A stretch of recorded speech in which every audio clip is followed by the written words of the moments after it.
Hello and welcome back, guys, gals, and non-binary pals. Before we begin, I'd like to give a huge shout out to my active patron members. Ironia, The Lost, Sierra Gillen, Nephos, Awesome, Lexendor Davunt, Azalea, Bugsy Venom, Nodentur, Envious Nova, Lamb, Indigoblin, Rachel C., Makoto, Spam Juniper Turn, Cloaked Pelt 29, Aelin, Lavish Hair, Azura Akamor, Nobody at All, Agaltha, Rage Cat 888, Amy Wires, The Octahat, Evelyn Puppy, Dzib, Rosebud, Nunberg, Fish Salad, Antari Akiyama, Sarha Smith, Valkyr Tenno, Galahad, Salgor Agaris, Marissa Kersidasame, Bennifer the Potato, Genetic Zero, CT Mackin, Kyra, Void Dweller, Teethwear 5, Elster's Shiny Things, Jessica, Amy Olgers, Tiny Portal, Chloe, Bear the Space Witch, Ellipses, CM Fireflies, Some Guy, Ghost 48, Joanna, Indigo, Aelin, Kai, Danny Babani, TGS TGA, Breedable Vaporeon, Eden, Mick Shepherd, Captain Aardvark 986, Lily Adams, Hazel, Alice, Colic 92, DFA Plays, Robot Waifu, and Blood Moth. Thank you so very much for all of your support. It truly means the universe to me. If you too wish to become an active patron member, please click the link in the description down below to visit my Patreon page. And with that out of the way... Hello! I'm back! Hi! It's good to see you again. Hello.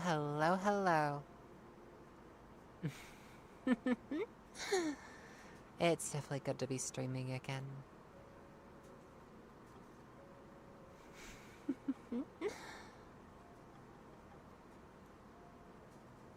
Hello, Kendrick.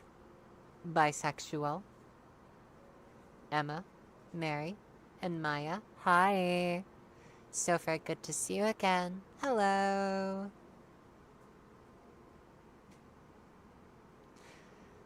So far, it's been... it has been a year.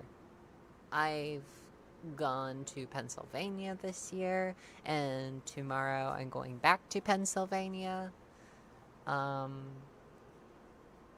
Slowly breaking out of my usual, early evening streams and getting into just the mid-evening streams. And hello, Spyro. It's so very good to see you.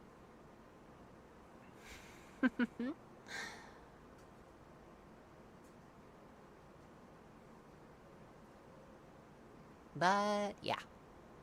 It's been one heck of a year so far. Before I hit play on the stream, I had to close down the TV that my big sister left running. It was on, I think it was C-SPAN? Couldn't be entirely sure. And, wow, politics. A question that was posed by, I think, Sarah McBride to Marco Rubio was basically that could we reassure our NATO allies that if Article 5 is invoked, that we would defend them? And Marco Rubio just gave what I consider to be a huge non-answer, which leads me to feel a little bit discouraged. Well, I mean, not entirely discouraged, just a little bit more than I usually am. Hello, Ray. It's so very good to see you. It's going. Indeed by indeed. Indeed. Honest to goodness, not in favor of what the United States has been doing on the political stage. Not a big not a big fan of this administration or anything that it's ever done. Absolutely detest ICE. Absolutely detest the way that our tax dollars are being used to fund wars in other countries, and I am especially not a fan of us sending our own citizens to die in those wars for oil barons and other such companies.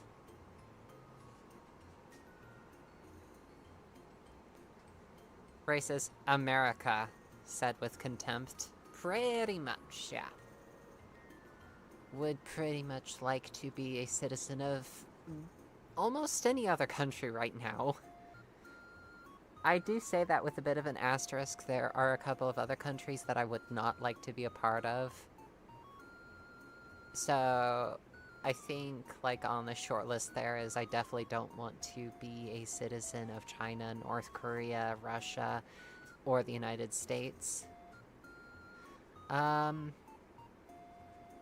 Don't want to be a citizen of Egypt. I don't want to be a citizen, basically, where I would be killed, essentially, for being myself. Exactly, Ray. Ideally, I would be a citizen of a country that is far more progressive than the United States. I would probably like to be a Mexican citizen, if they would have me, or a Canadian citizen if they would have me, or a Greek citizen if they would have me. Pretty much, any offer that is made to ease my passage into another country that is more progressive than ours, to become a citizen there, to learn the native language, and to potentially make my ASMR content in that language as well, I would jump on the chance instantly. Hello, Camilla. Hello. Oh yeah, me too, bye. It was worse when I set foot in Texas. I was in Texas for a little over 2 hours once, and it was in the middle of my... It was basically during my connection to the second flight going to Pennsylvania. Little over 2 hours in Texas, and I did not want to go back. Because they've got the bathroom ordinance there. And I did not want to go and use the restroom, despite the fact that I needed to do so, because I did not want to be harassed in the restroom. Looking back on it, I was incredibly paranoid. I just did not want to be accosted, fined, assaulted, what have you.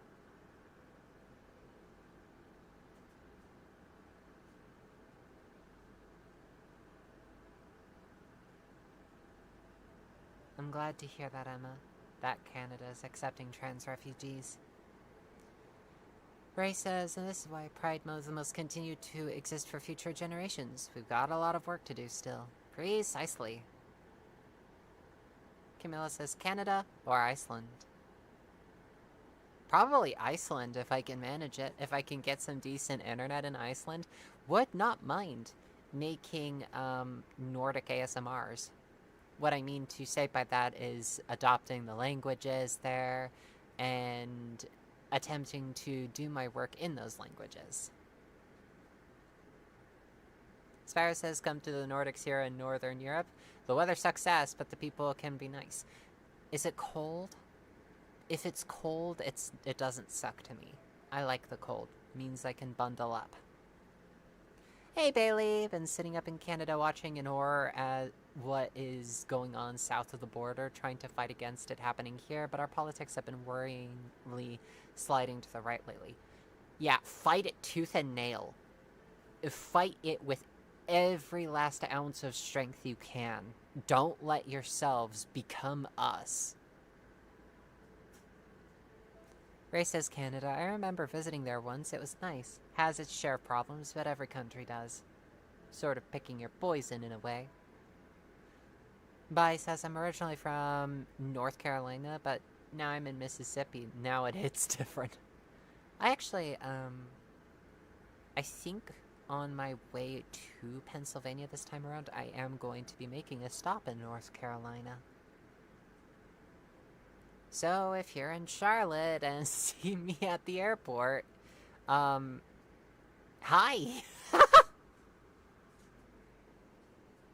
Hello, Eve.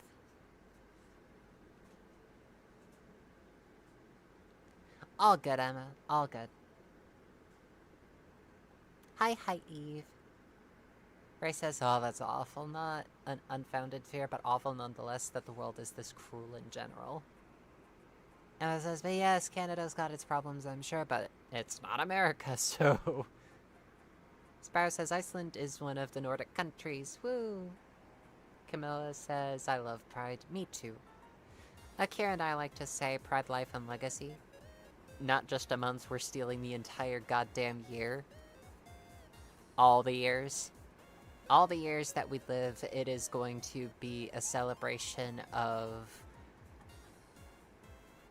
all marginalized communities.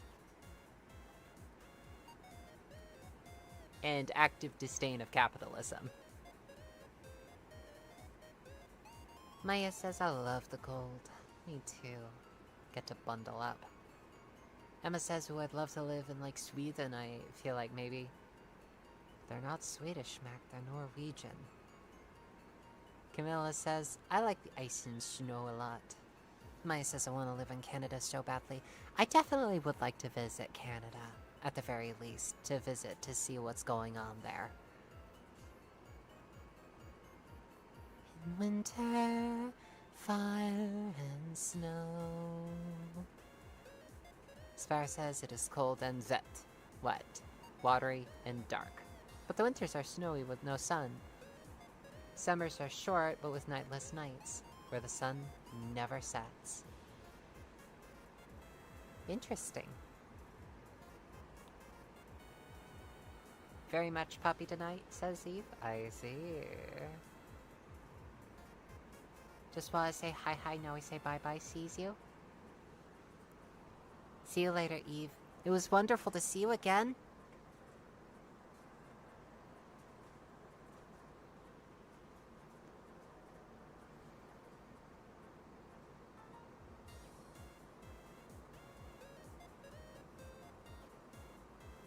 Hello, Director. Ray says every year is Pride if you're awesome. Pretty much. Spar says, is it spelled wet or vet? With a W. In, English. Saying it is vet. It makes it sound like you are doing a vampire.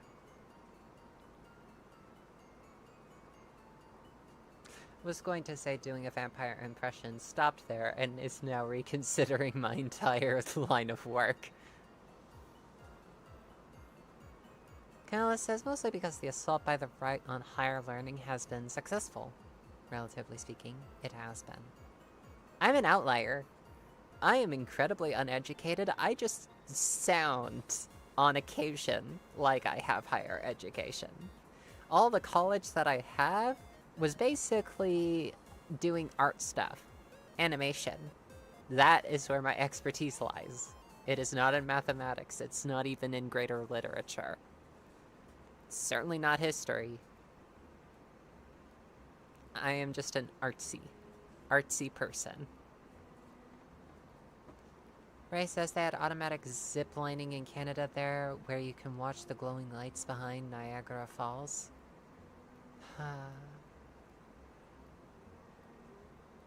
Sparrow says Norway is definitely a place you want to try for. A Nordic welfare system with government oil money. They genuinely do oil wealth responsibly and in a good way. I've definitely heard that Norway has its problems. But it's a damn sight better than the United States, so fix the countries that we can fix first. The ones where the problems can be stopped in short order. Hopefully. unlike the United States, which continually ignores all of its crimes. Seriously, if we could just get other countries to look at the United States with as much disgust and disdain as possible, such that they do not want to mimic the way we do things, and it just cuts out discrimination everywhere else in the world, I will be... well, I won't say happy, but I will be understanding. I just want problems to be fixed. Can we get problems fixed, please? Bryce says, went on a tour through caves full of coins behind the waterfalls, too. It'd be a fun trip if you ever get the chance. Emma says, also sorry for negativity. It's alright. I have my own negativity. Bryce says, when I moved, drove from North Carolina to Mississippi, 10-hour drive. Whew. I know you mean the state of North Carolina, but I keep misreading it as Night City, Lamau. Cyberpunk 2077 reference. Good morning, Night City! I wonder if I could do the entire intro sequence. Like, well, not the intro sequence, but like, one of the intro cutscenes. Bailey says, I don't know if you have a post-secondary education in art. That sounds like you have higher education to me. I just like using a vocabulary that makes me feel a little smarter than I am sometimes. Sometimes I do use words and have to look up their meanings and definitions later, just to make sure that I'm using them correctly.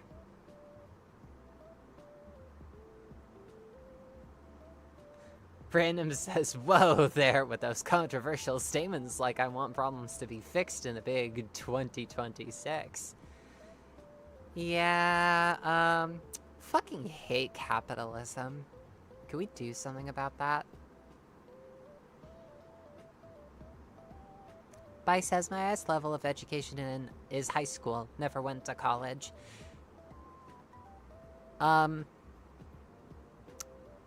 In order to get into college in the first place, my blood mother actually forged a high school certificate. I do not believe that we were an accredited high school. But then again, that's just to my own remembrance. I just remember that's how my blood mother did things. That is how she skated us on in. I proceeded to try to get the best grades that I could in my field of choice, which was animation. And I proceeded to absolutely hit it out of the ballpark there. Director says forgery for the win, I guess.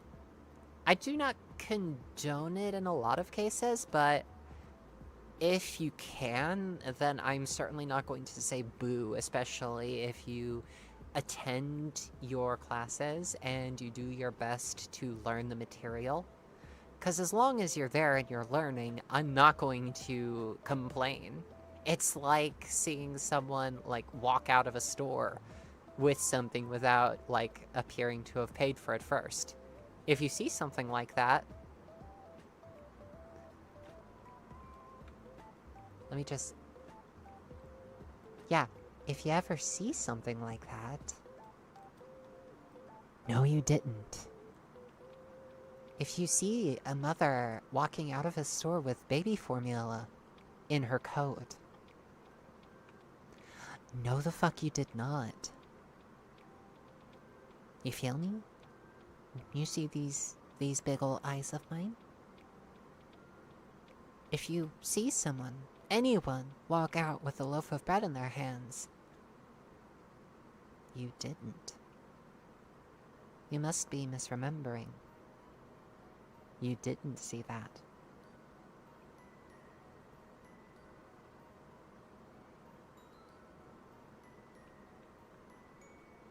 Also, if you ever do, like, see a child or something walk out with a piece of candy in their hands, you didn't. People like sweets. People need their joy. Let them find it where they can, okay? You didn't see anything, right?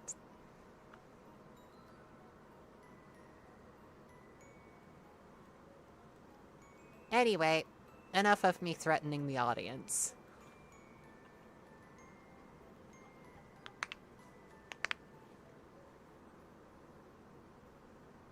Bice has too much student debt to pay off. Yeah, I got really, really lucky because I managed to skate on in under FAFSA. So I was able to have my classes covered. And from there, I learned what I could. I got my associates in arts. I do remember that we did not have a formal, like, graduating ceremony for me. I do not believe.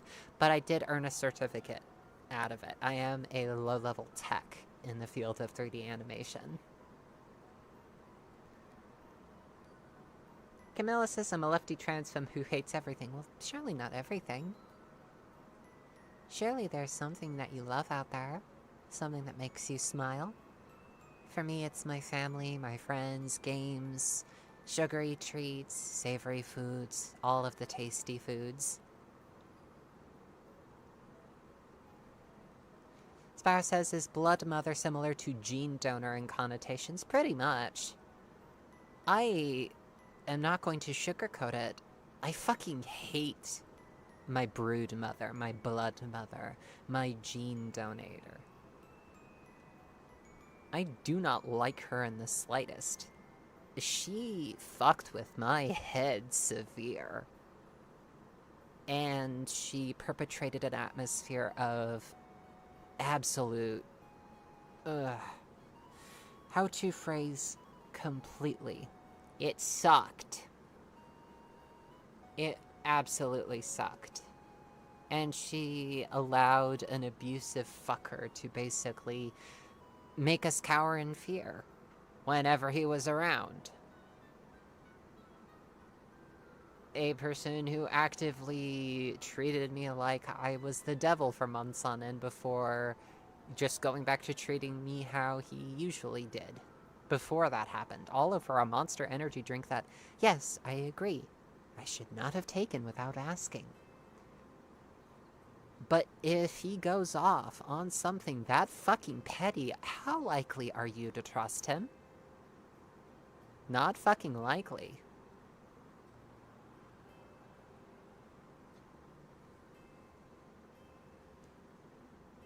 Ray says, I mean, hey, do what you gotta do to move forward, yeah? Reminding me that I'm gonna graduate with my bachelor's in the fall. Fear.jpg. Snitches get stitches. Maya says, I was raised to be a Christian Republican, and now I'm a trans femme wearing thigh highs. Excellent.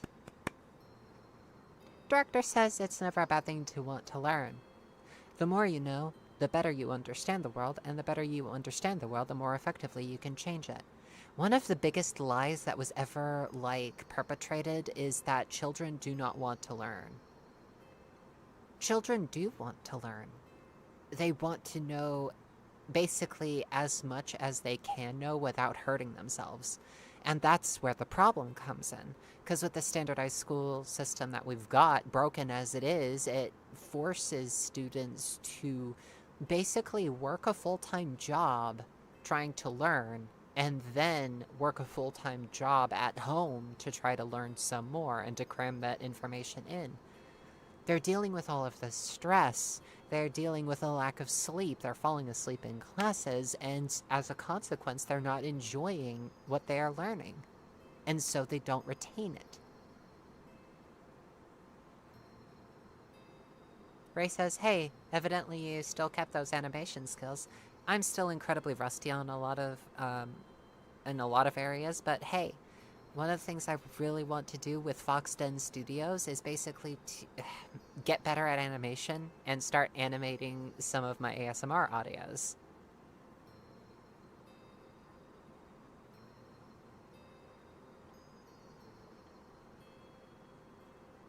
Camilla, I see nothing. I hear nothing. I know nothing.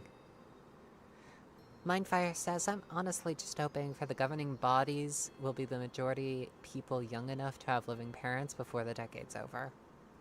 Director says, is living well and happily not a profound act of resistance? Pretty much, yeah. Ray says, joy is resistance, as they say. Loving life even when everyone wants you to despise the world to continue the cycle. Yeah, one of the biggest things that I heard concerning the Hunger Games of all things was essentially that kindness is an act of resistance. And for Katniss, it starts small. She volunteers as a tribute in place of her sister. And during the game, she's kind to Rue.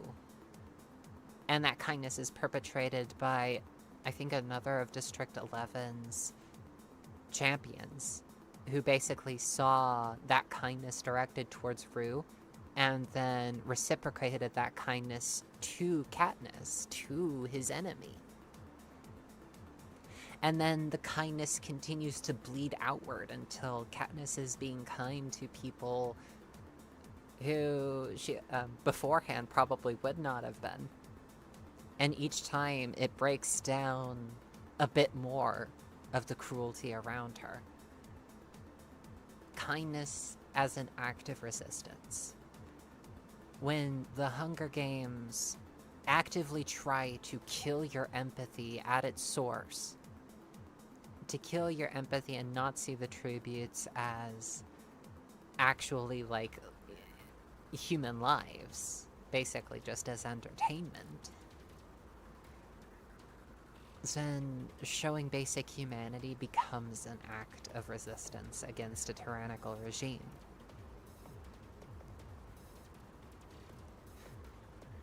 Bai says, I understand that, Cutiefox. My father was a piece of work. I don't blame you for not liking your mother. I use mother, too, as a bit of a loose descriptor, because there is no denying the fact that she created me. She and my blood father did both create me and, like, donate their genetic material to my creation. I do not like them. And yes, I was absolutely horrible, too. When I was still living under her roof, I did a bunch of horrible stuff. I made my siblings' lives a lot worse than they could have been. And that was my fault.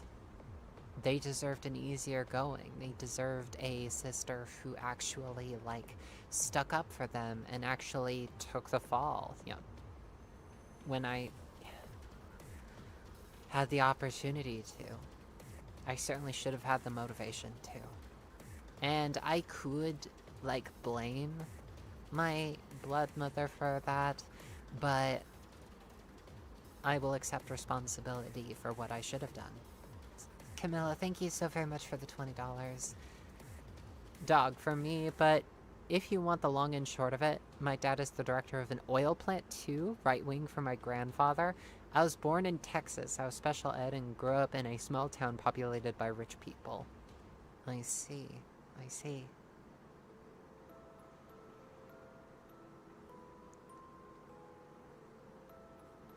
Director says, I know I asked constant questions as a kid, yeah. Random says, children's brains are rather porous sponges. Yes, children want to learn. And if you give them an opportunity to, and to answer their questions honestly, you will find that they are incredibly curious.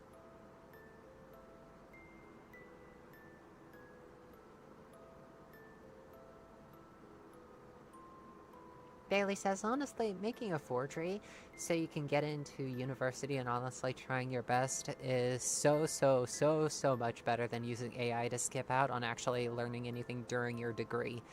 Oh, stars. Yeah, that's just... AI is such a cancer upon it. It is a plague. It is a nasty prion disease that is going to unknit entire facets of our society. Imagine your doctor was one who got their degree using ChatGPT of all things. Yeah, I don't want my doctor to be an AI learned quote-unquote scholar.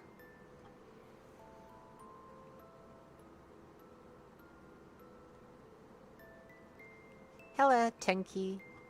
Well, guess we got a Cutiefox the whole 2077 intro now. Yesterday's Eggy Kiln Lottery rounded out to a solid and sturdy 30, 10 out of Haywood thanks to an unabated culture wars. Ray says, that'd be awesome to see. Director says, surely there are things in this world deserving of hate, but I would contend that there are vastly more deserving of love and warmth. Yes. Tasty food, for example, and less facetiously. I have made an adoptive family here that I love and adore. It is a patchwork family of friends that I hold in high regard, and I am honored to be among them, for them to consider me as a friend too. I once sung a song at karaoke, and while I was scared out of my wits afterwards, they'd never ridiculed me. They even complimented my voice on a couple of occasions, and nothing can describe my delight or honor that they would, tolerate it. So if any of, my friends who heard my cat screeching at that karaoke party, thank you. Means universe to me.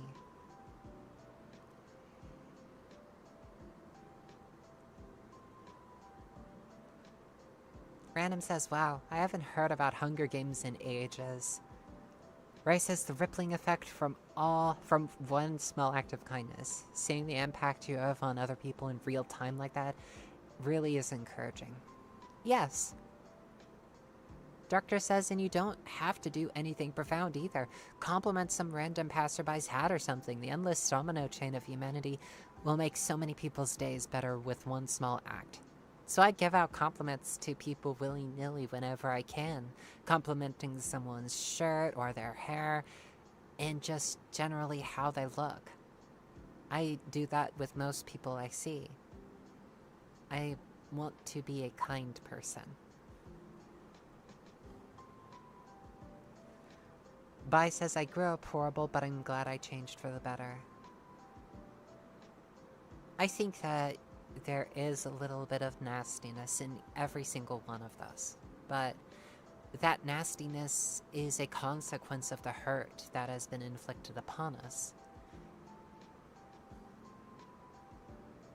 It is something that is either born out of a misunderstanding from how the world works, or again, a part of the pain that was inflicted upon us, but it does not have to define us. And so long as we can get better day by day moving forward, I think that we should try for that.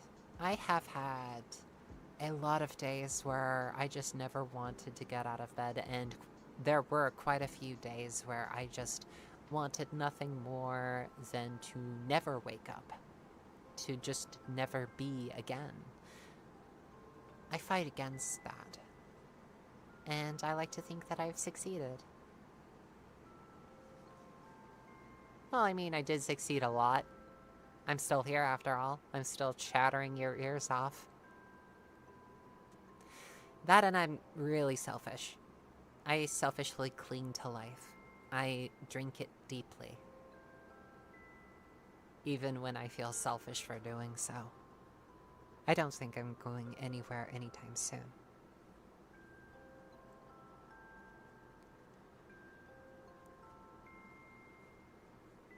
Camilla says it's not your fault. Well, I will push back and say that there are a bunch of things that I will accept fault for. Like starting this channel, for example. That was all me. Yeah, my blood family had no idea my intentions were when I first started this channel. Director says, I think everyone's been someone they weren't proud of at least one point or another. Changing is a permanent uphill battle, but it's worth it in my experience. I agree with that, Director. I agree. Wholeheartedly. Camilla says, I love my grandfather for that. He was one of the only people who grew my love of history. Hello, Vondile. Spire says, I am off to the store to buy chimkin. I hope that it is tasty. Camilla says, my life has been a life of shame. I can't guess what it must be to a human being. I try to be good, but that's hard. I think that's why I like Superman. He's my favorite hero. Superman is a really, really good hero. Rayberries, thank you so very much for the $10. For a woman doing her best to keep going in spite of the struggles, all of us here are rooting for you no matter what. And I know saying you in my notice always makes me smile. Stay awesome, Nico. Stars, you're gonna make me fucking tear up. Damn onion cutting ninjas. Hello, BMD. Hello, comrade.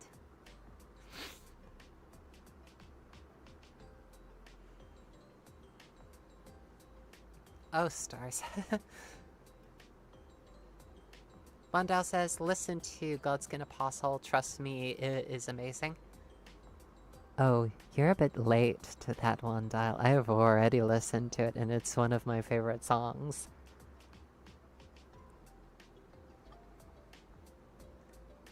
Bai says, it's important to enjoy life. Life is how you live.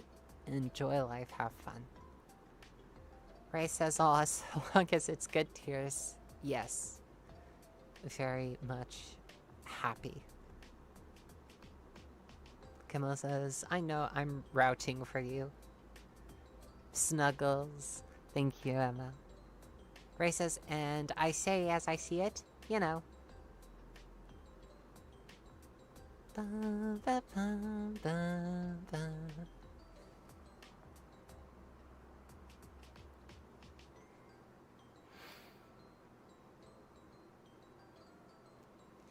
Director says, on the topic of song wrecks, have you all heard Daria's trust ceremony? Saved my life and I'm not even joking.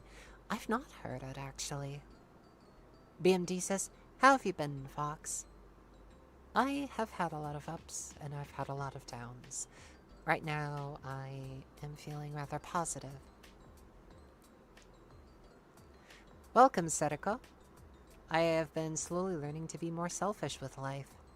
Indeed, indeed, as you should. There's a starman waiting in the sky. He'd like to come and meet us, but he thinks he'd blow our minds. There's a starman waiting in the sky. That was the song I sang, by the way. It was Starman. And I sang it with a lot less boisterousness because I was, like, surrounded physically by people. And when I was surrounded physically by people, it makes singing a lot harder. Camilla says, Fox? Or Fops? Both work. BNT says, same with me. I am feeling neutral, content, which is better than last night.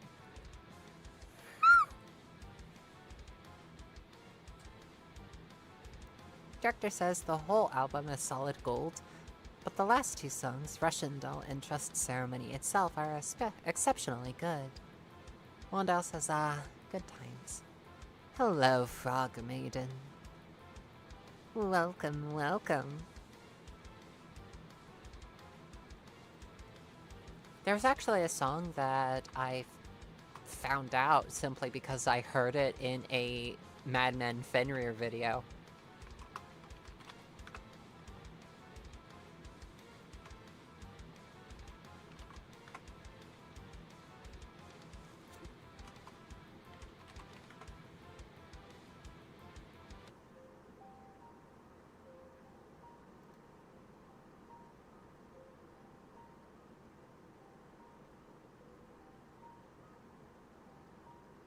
By JS Architect.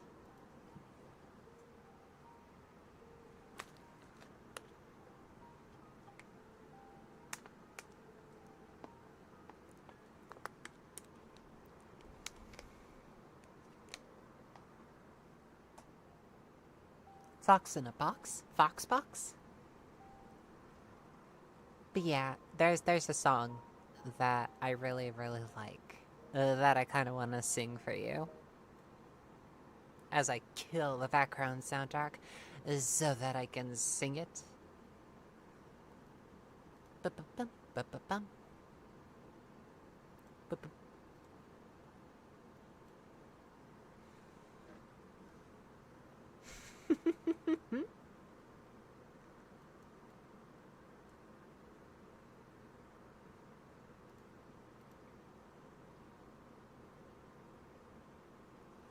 Bai says also, Cutiefox, all your audios are amazing. Thank you so very much.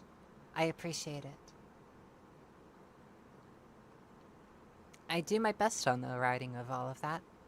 Doctor says, and on that note, I'm afraid it's time for me to go to bed. In case I don't see you, good afternoon, good evening, and good night. Good night, Director. Camilla says, I need to relax, I'm on vacation. Camilla says, do it! Ray says, ooh, karaoke time. Frog says, oh, songs. Fun. Indeed, indeed. Every day I think about what you said. Whole year gone silence instead. Check the window, waste another night. Days stack up, never get it right. Still I'm waiting, hanging on you. Grab an arrow, hold it tight. I'm not gonna give up even through the night. I know we'll be alright. I know we'll be alright. Sun drops fast, I still gotta go. Walk to your door, can't let it go. Take one more shot for old time's sake, like the golden days when we had more. I still believe we'll find a way. The sounds get louder, it gets darker. From every corner there's another crawler. I reach back, last arrow I got. Face to face, it's now or not. Days keep coming, hair's turning gray. When what to fade, it all goes away. Hold it tight, don't let it fade. You're safe tonight. You're safe tonight.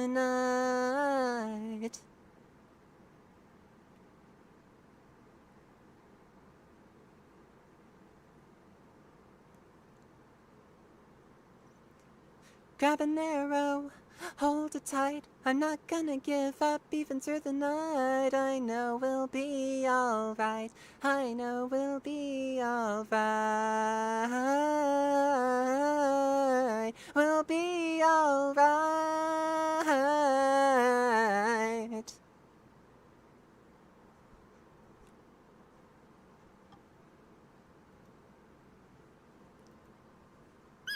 Thank you.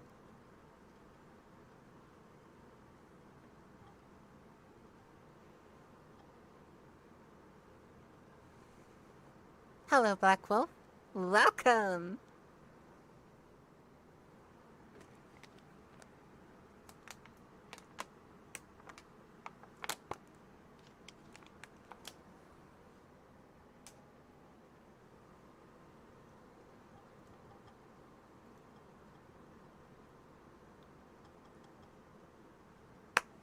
I heard that song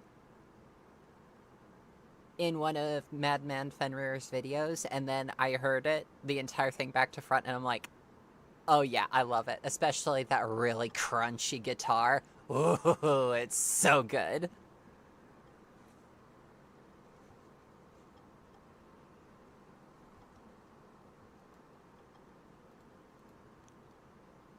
What's the song's name? It's called Grab an Arrow. It's by JS Archetype.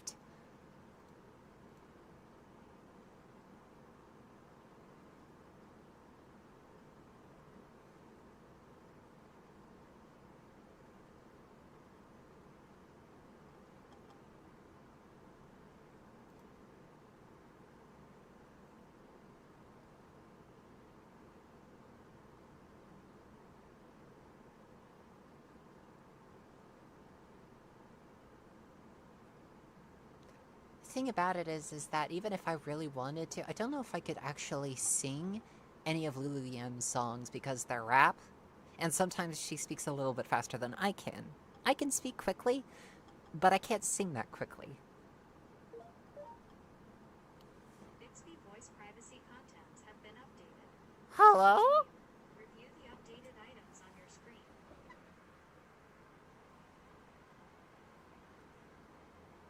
Can I help you? Yeah, that was weird, as is what my model was doing up until just a couple seconds ago. Siri jump scare? I don't know why, but the total drama theme comes to mind when I hear that. Not cool, dudes.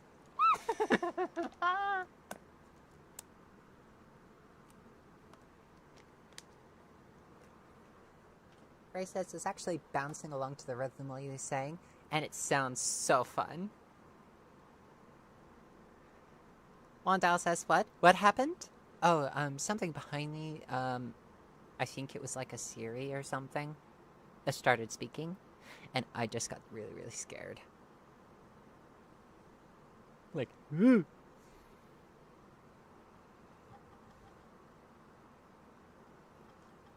And now I'm looking through songs and seeing what else. Oh, there's Doodles by Rose Betts.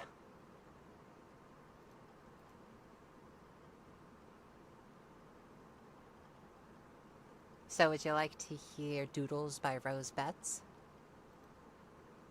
If you can grab the song, you can even listen to it as I'm singing along with it.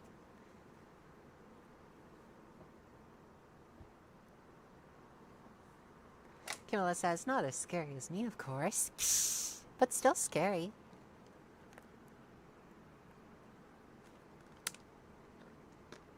Rose Betts, Rose, B-E-T-T-S.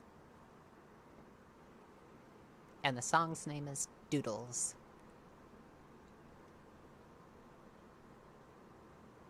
BMD says, damn, that hiss was amazing. Frog says, I have to go. Hope your voice and vids stay beautiful and your plushies are plush. Goodbye, Frog Maiden. BMD says, you amazing if you may. Wandal says, damn, she heard you talking trash about AI and took revenge. Ray says, well, Doodles sounds like oodles of fun. Alrighty. Making sure that my desktop audio is turned off so that it doesn't bleed through. Don't want accidental copyright from me doing more than just singing the song.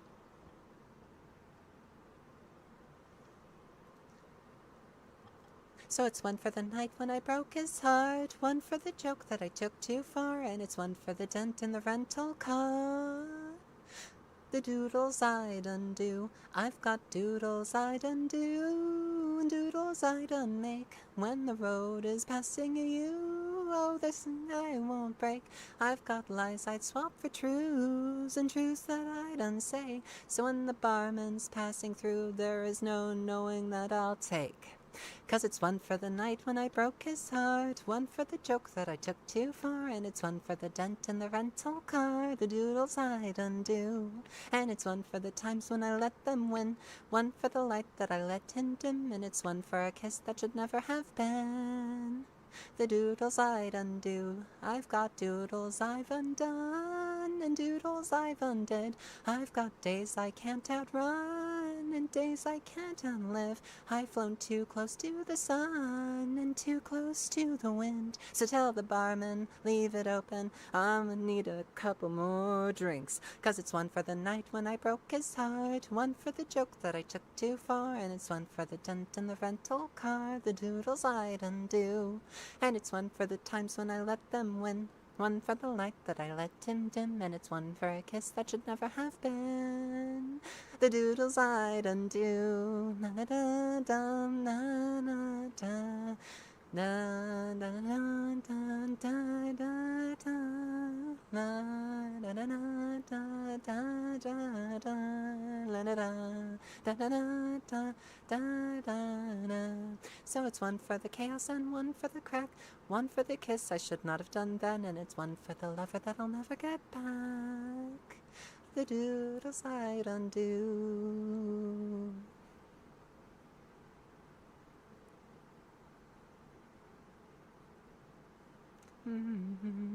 Cause it's one for the night when I broke his heart, and one for the joke that I took too far, and it's one for the dent in the rental car, the doodles I'd undo.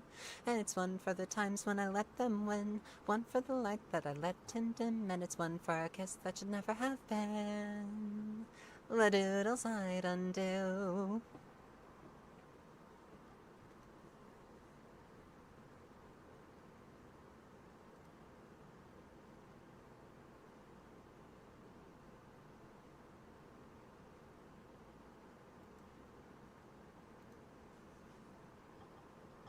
Hello, Winter. Camilla says, nah, you're cute. The council has already declared it.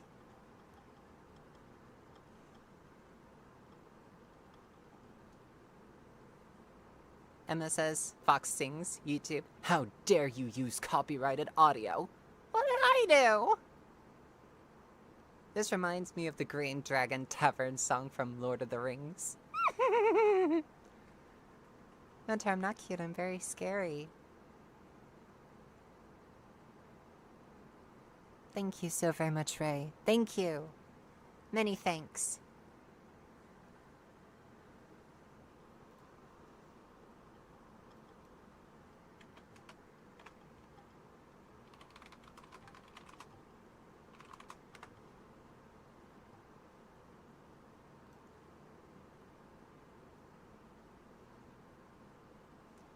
Oh, you can search far and wide, you can drink the whole town dry, but you'll never find a beer so brown as one we drink in our hometown.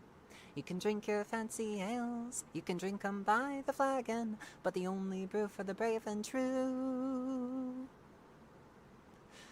But the only brew for the brave and true comes from the Green Dragon.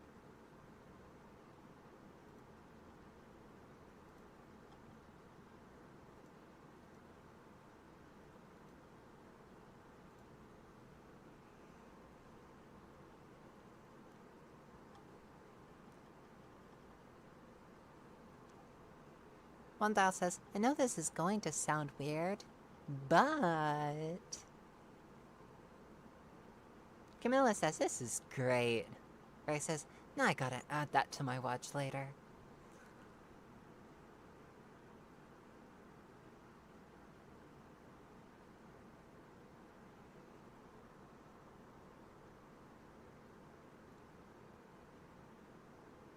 Thank you so very much, Black Wolf. Many thanks. Thank you.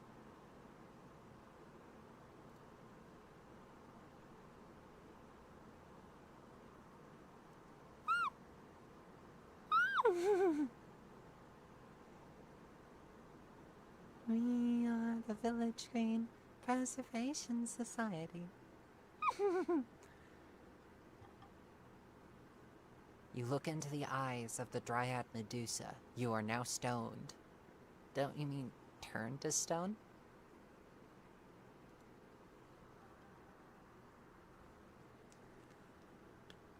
Yu-Gi-Oh! Opening sing-along. Oh, darn.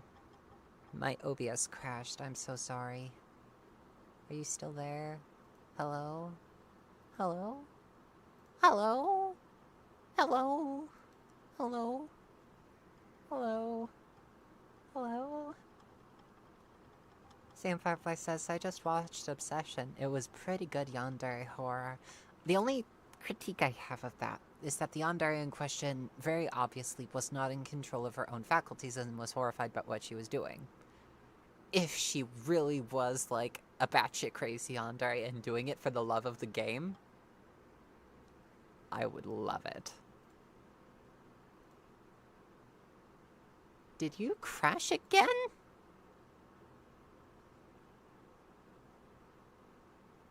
Hello?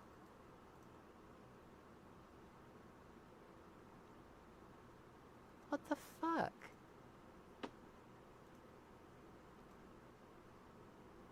Hello? Am I still here? Can you hear me? Hello?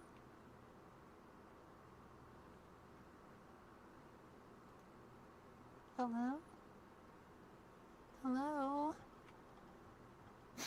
Hello? Hello? Please don't crash. I don't want to go just yet.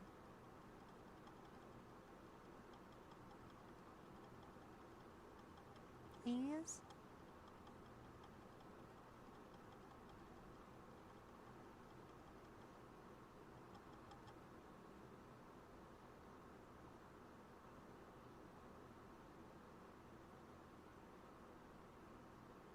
Okay.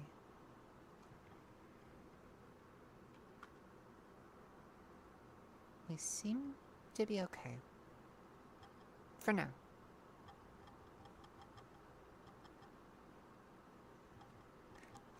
Yep, we're fine. Did my computer crash? No. OBS seems really like to crash, especially when I've got Spotify open. Too many tabs, it likes to crash and reboot. Too many programs open, it likes to crash and reboot. BMD says, please no more obsession spoilers. Tinky says, cute soft fox noises. Because I am talking! Apparently, Doctor Who's cancelled again. I don't know how to feel about that. I really like Doctor Who. I'm kinda sad it's gone. Welcome, Natsumi. First time coming to your stream, lol. Of course it has to be like 12 o'clock right now. It is about 9:30 for me. Well, actually, not even that. It's almost 9:15. Doctor Who is dope.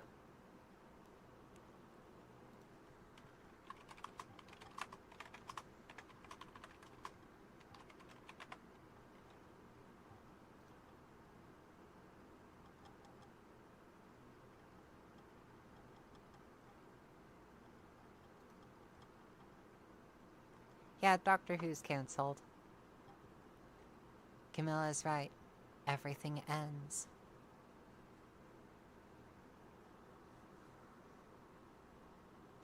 Also, I found the Good Morning Night City script. And so I figure gonna read it just as a little bit of something fun to do. Good morning, Night City! Yesterday's body count lottery rounded out to a solid and sturdy 30. 10 out of Haywood thanks to the unabated gang wars. One officer down, so I guess you're all screwed.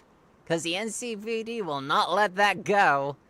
Got another blackout in Santo Domingo. Netrunners at it again, poking holes in the power grid. While over on Westbrook, trauma teams scraping cyber psycho victims off the pavement. And in Pacifica, well... Pacifica's still Pacifica. It's been your gal Nico. Join me in another day in our city of bugs.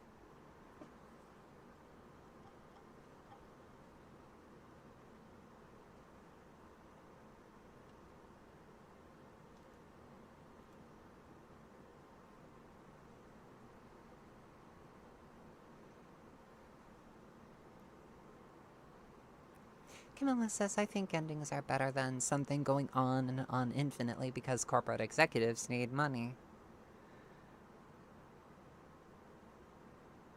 Professor Wen.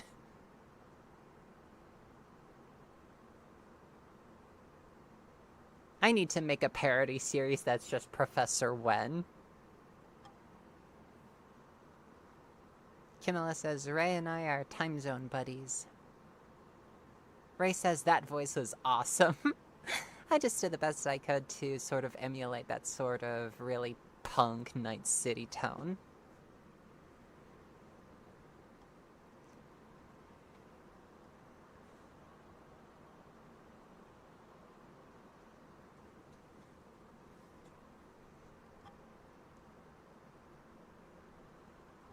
Also, I've not played through all of Cyberpunk. I think I've partially stopped for the time being. But I want to get back to it at some point. I've been seeing like a lot of clips online, so I've been partially spoiled on a couple of things. But having a lot of fun still here and there when I do. I also got Rebecca's gun.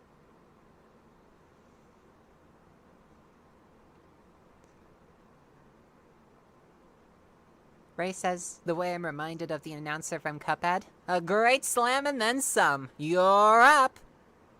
This match will get red hot. Here goes. Here's a real high-class battle. Now go!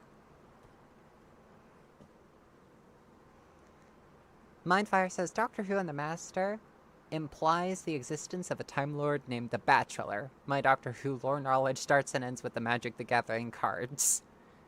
Unfortunately, I used to be a little bit of a self-described historian of a lot of Doctor Who lore, especially when it concerned the Daleks, because the Daleks were some of my favorite alien antagonists.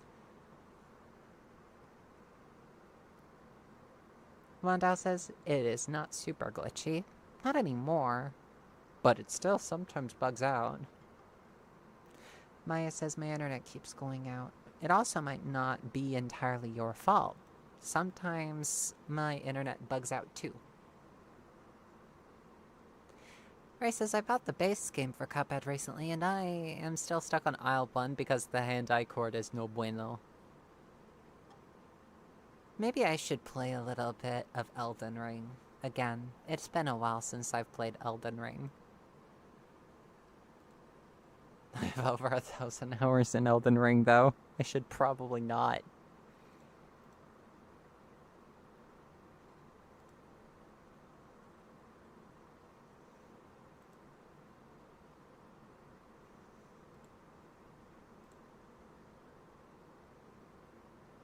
Do you feel the rainbow connection?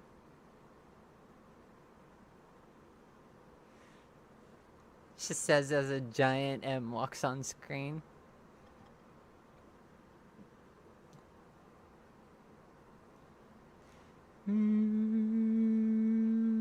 Ray says, I guess you could say the game's got a nice ring to it. Eh? Eh? Eh? Eh? Eh? Eh?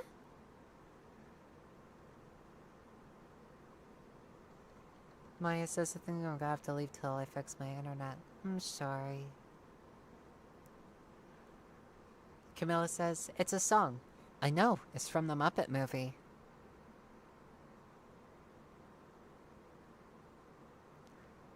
The lovers, the dreamers, and me.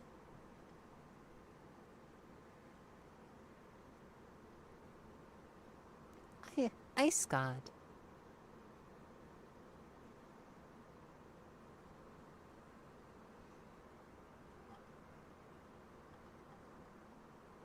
Landau says, can I make a joke? Well, I mean, you can. And if it's a good joke, I might laugh.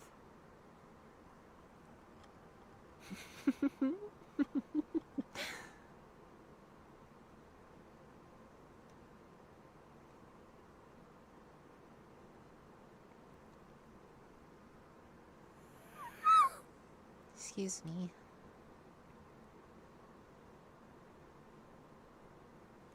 Camilla says, I need to remember to add the people I'm replying to. Ooh.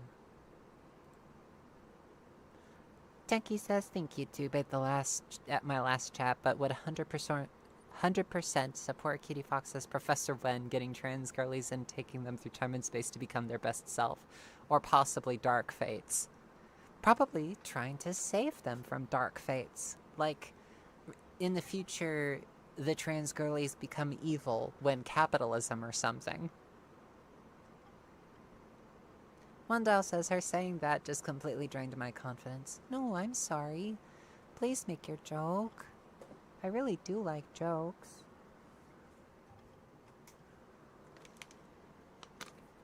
Now I feel disappointed because I didn't get to hear the joke.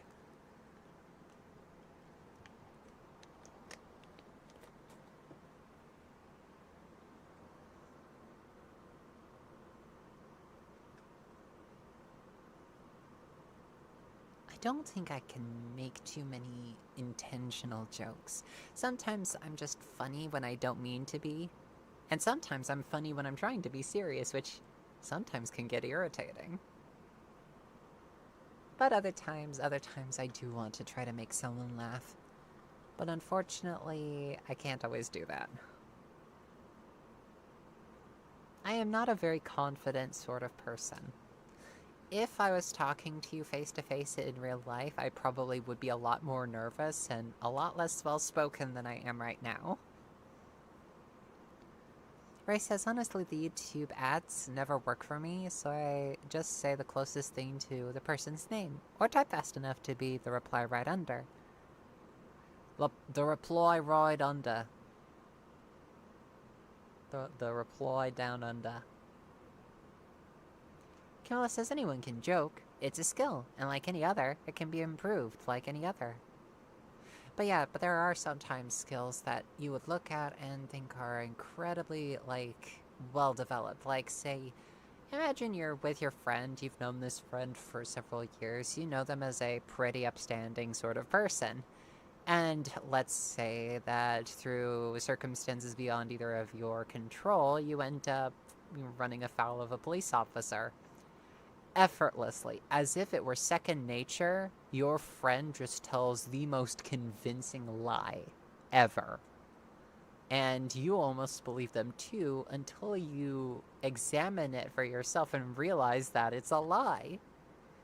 Then you sort of turn to that person and you go, I'm not entirely sure I can trust you anymore. Because then you never know if they were lying to you or not. Because they lie so efficiently, they lie so convincingly.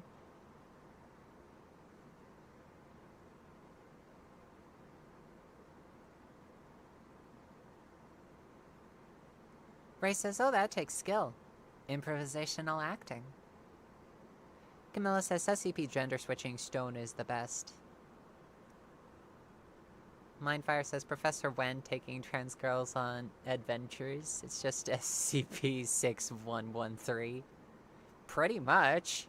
Yeah, we are not getting the Foundation involved with our shenanigans. Ray says, I've been dedicated to the art of puns and wordplay for 11 years, OMG. Ray says, I fear I might be very similar to that kind of person, but it's like lying is a skill like any other, and when you're in situations where you have to lie to get out of horrible situations, yeah, you learn to get good. Wandal says, damn, that's like every one of my, quote, friends. Damn, I'm sorry, Wandal. I hope that you get some really, really good friends. I hope that some of the chatters here are wonderful friends to you. Camilla says, being a con artist has its uses. I can slide right out of trouble with my family. For me, I started lying, especially like when it did not matter if the truth would be beneficial or not. Because if I was just gonna get punished if I told the truth, and if I told a lie, got caught out on it, and got punished anyway, I was going to do what saved my hide first. And so, I lied. And got really good at lying, too. And that is how my career as a writer started, is because I started lying. Intentionally, in writing it down. And there are a couple of characters that I have written in AO3 stories that are liars. That know how to lie, and know how to lie fairly well. It just depends on whether you see them or not yet. I definitely think that Jessica, alias Jacob, is really good at lying to herself.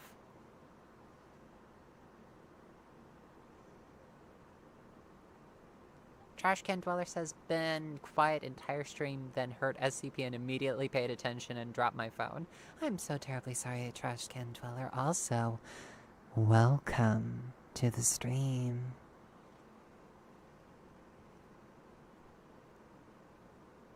Ray says, in a way, it's like acting. You have to believe in it to a certain degree in order for it to be convincing. Camilla says, I don't like lying, but I will to protect myself and others. Indeed. Ray says, there's a lot of ways to lie. Indeed. Lying by omission, where you basically just tell the truth up to a point without revealing the details that would get you in trouble. The lie by commission, which is you telling up a straight-up falsehood. The white lie, the lies that are in, fairly small and relatively harmless to preserve someone's dignity or respect, in a lot of social engagements. And then there are the malicious lies.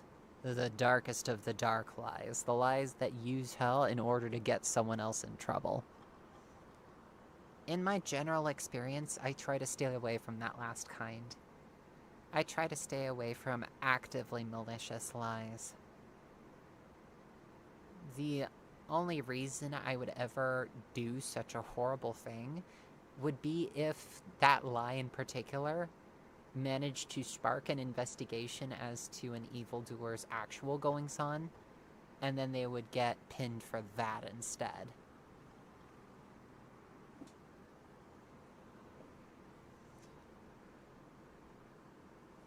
Unfortunately, there's not many people I can make egregious lies about to do that sort of thing, because all the politicians that I have egregious, conniptions with have already done unspeakable horrors to children. It's like I can't even lie about stuff like that, because they're just doing even worse things. Does that make any sense? Am I making sense, or did I tie myself into a knot? I probably tied myself into a knot. If so, my apologies.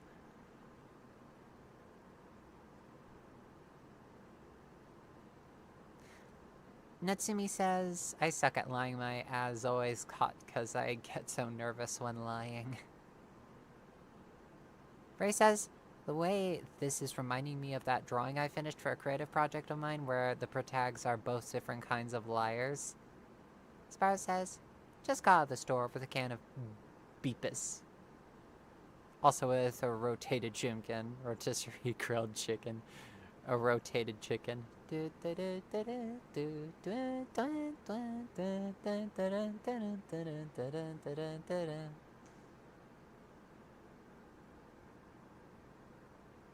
Beepus. Ray says, sometimes the truth is more horrifying than you can imagine. Pretty much. Emma says, yeah, the days when scandals meant anything seems to be over. Sparrow says, true, but there are no cans of cherry beepus. Ray says, but this discussion about liars is definitely giving me inspo. It'll help the liars block. Rotating blorbos in the brain like rotisserie chicken. Kara says, hey, hun, Tongsudo is done. Headed home. Alrighty, I'll see you when you get here. You're my friend now. We're having soft tacos later.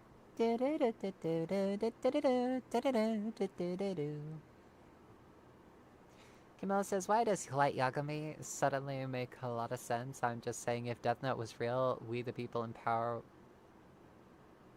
would all die. Basically, yeah, I would not, mind oblivion whatsoever. As long as my mind stops after I die and just stays gone forever. I mean, that was the original deal that I had in my mind as to what my existence was going to be. If there's, a confirmation of heaven and hell and that the Death Note simply took me out of that equation, I'd be like, yeah, there's literally no incentive for me not to use the Death Note. 'Cause think about it. An eternity of heaven is the same as an eternity in hell. Both just go on and on and on forever. Can you really imagine going on and on for literally forever? Conscious the whole time? Because there would be no need to sleep in heaven or hell. There would be no rest. Your mind would just constantly be working on something. I think after a while, it would just drive me absolutely apathetic. I think that when I die, there will simply be nothing, just like before I was born. In this regard, it's not death that scares me, it's the dying part. It's that pain before oblivion that really scares me.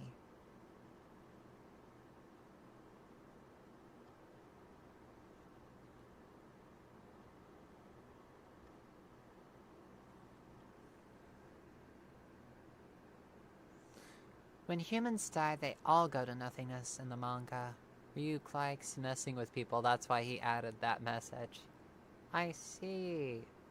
So, it just reverts back to the same deal that I thought that I had beforehand, so it's like, okay. Even so.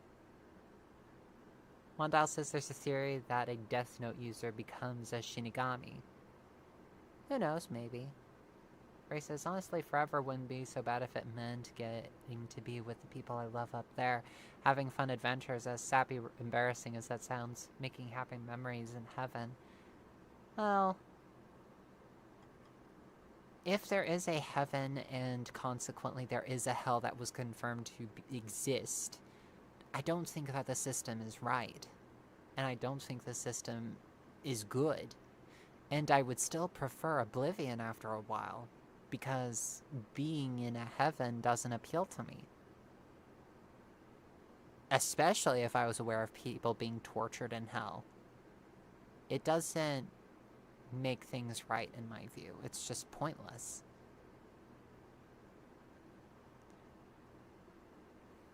Mindfire says, mentioning Death Note reminded me of the video of Columbo solving the Death Note mystery. Oh, just one more thing. Who's that gangly-looking fellow with you? Bai says, we're all afraid of death. I know I am. No. I'm not afraid of death. I'm afraid of dying. There's a huge difference. In death, I will be nothing once more. I'm not afraid of that.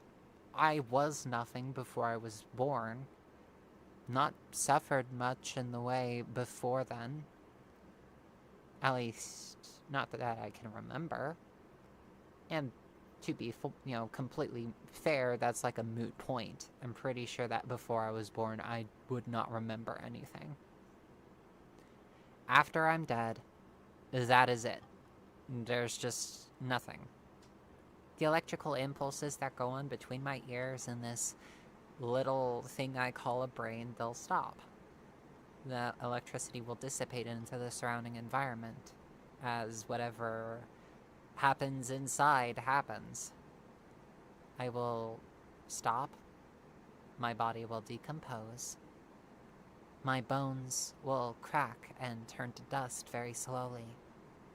My flesh might become interesting food for a myriad of organisms, microscopic in nature, who might find it to be a very interesting sort of feast. And then they too will perish and move on. My body might become nutrients for the soil that plants grow out of, like foxglove.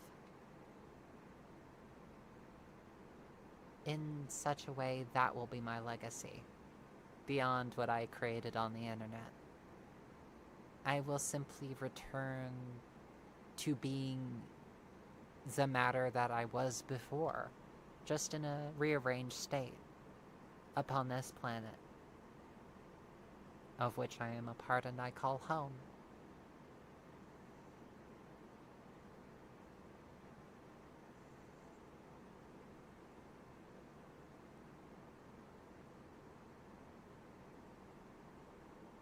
Ray says, honestly, I don't think much about what comes after death because, well, still got a life to live and dreams to bring to life, pretty much.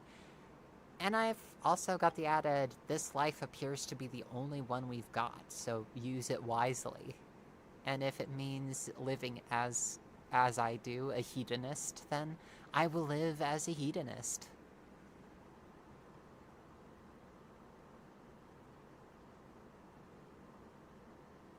I'm so sorry, Camilla, about your Mormon grandparents sending missionaries to your door.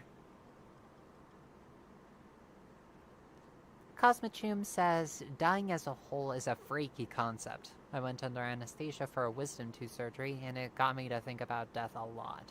Yeah, you just stop. That's how you are. You stop. Getting existential tonight, are we? I've been existential for a while. I came to my first acceptance of death when I was in my early 20s.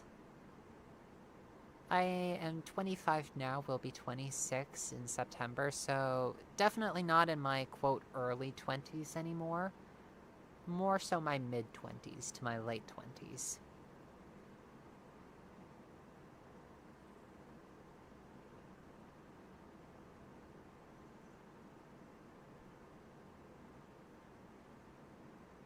But yeah, I've accepted that I'm going to die.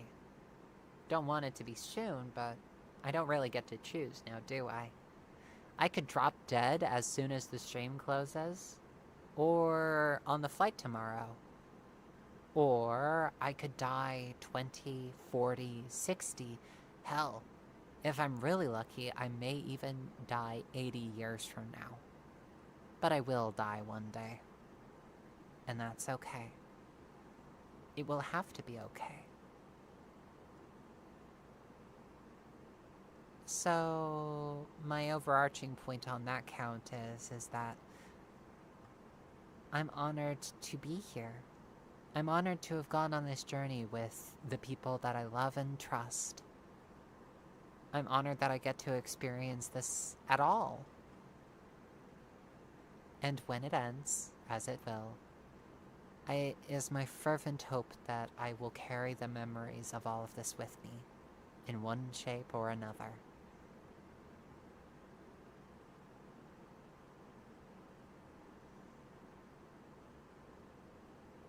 Trash Can Dweller says the phrase memento mori makes me feel better about life, death and life, I believe. Unus, annus, unus, annus.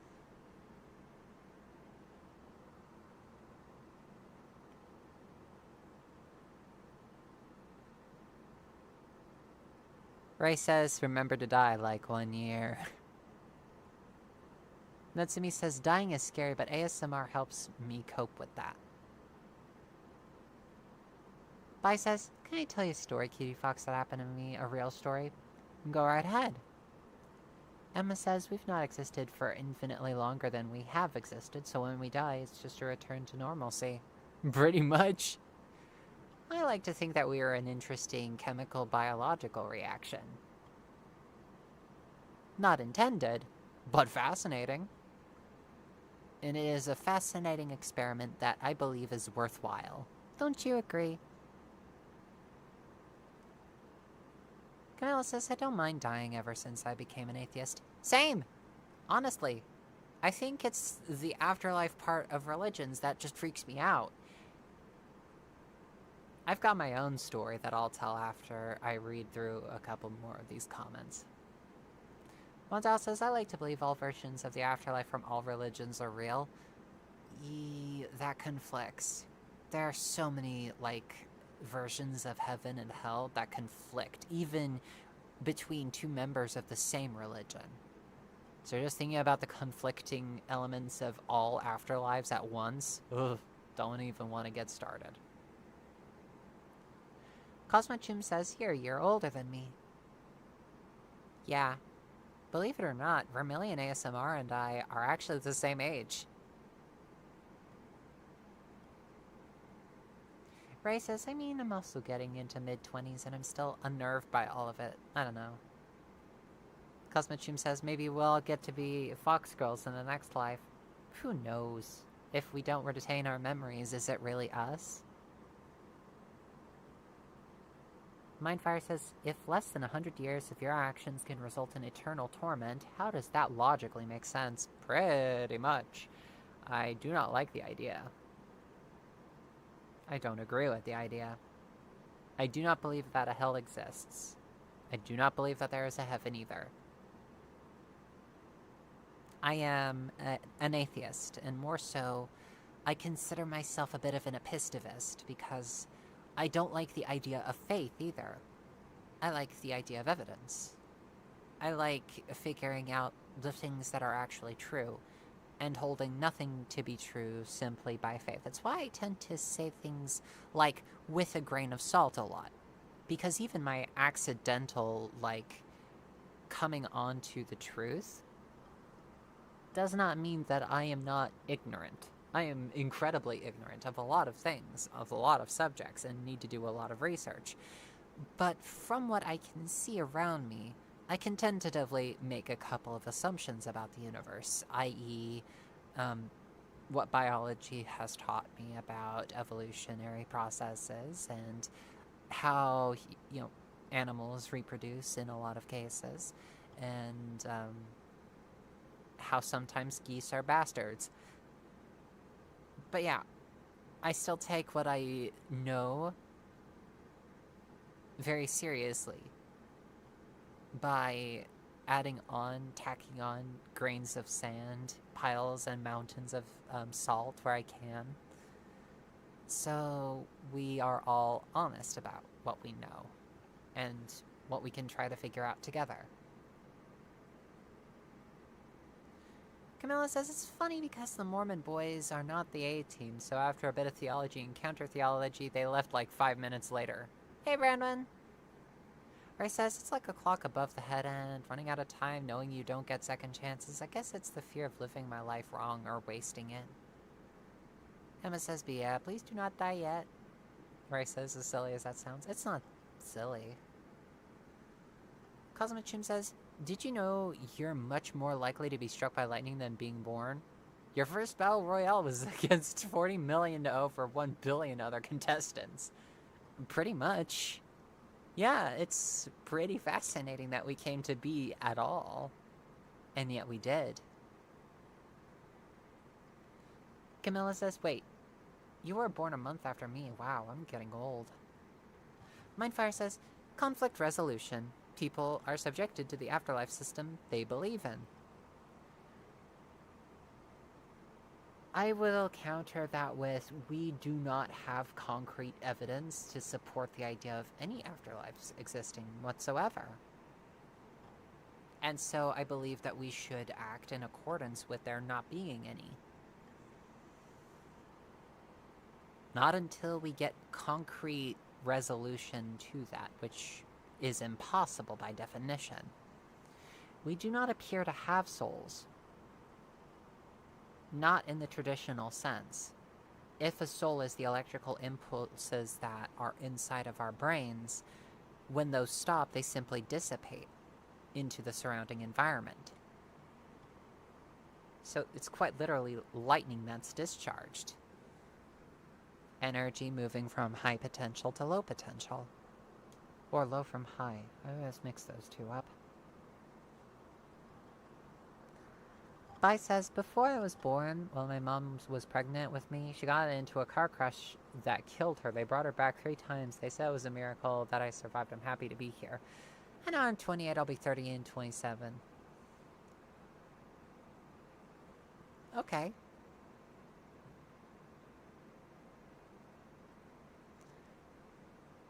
They brought her back 3 times, and yet they say that it was a miracle and not the skilled hands of the doctors that brought her back. It's funny, when people give, like, praise to the divine, they oftentimes overlook and even, like, denigrate the actual human workers behind a lot of the things that we take for granted as quote-unquote miracles.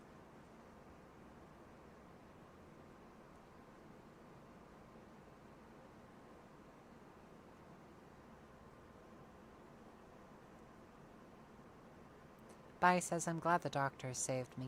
I'm glad also. I'm glad that our medical knowledge has progressed. I hope it progresses further, such that our quality of life is further extended. Ray says 24, and do not feel like it. If there's a certain way you're supposed to feel about it at all, you feel about it the way you do. Camilla says correction a month before me. Mindfire says, I'm not religious, but the Bible-accurate Jesus is a fairly good role model, considering the many other options. Do not think that I have come to bring peace upon the earth. I have not come to bring peace but a sword, for I have come to set a father against his son, a son against his father, a daughter against her mother, and a son's father-in-law against... and a daughter against her mother-in-law. He who loves son or daughter more than me is not worthy of me, and he who loves mother and father more than me is not worthy of me. Is it just me, or does Jesus sound like an egocentric fuck?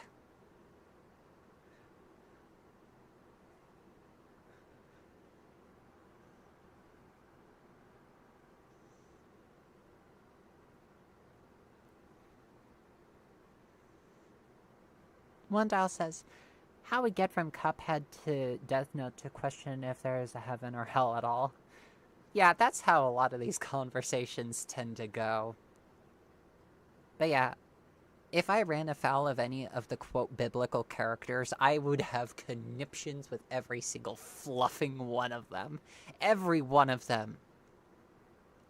The Bible is chock full of absolutely horrible, condemnable actions that are promoted and permitted.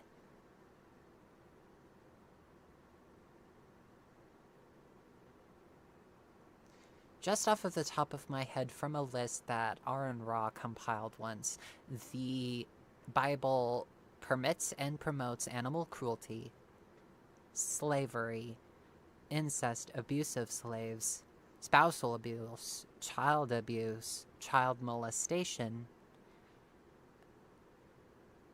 prejudice against race, nationality, sex, and sexual orientation.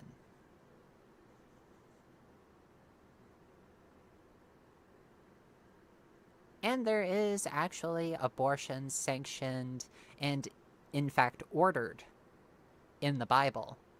So anytime someone says that life begins at conception and that abortion is always murder and should never be done biblically, let them point out that it was often a test in a lot of the Old Testament, from what I can remember, take with a grain of salt, that if a man thought that his woman was cheating on him, that they would bring her to, I think, the tabernacle, the tent where the god was supposed to live, that they would create the potion of bitterness and filth, force her to drink it, and if she was unfaithful, that her belly will swell and that her womb will discharge. This is an abortion. An abortion is a consequence of her failing the test and of carrying a child when she should not have. Also, just to point out from what I remember of that particular story, yeah, if you're innocent, you just won't be punished any more than you already are after being forced to drink such a horrible solution.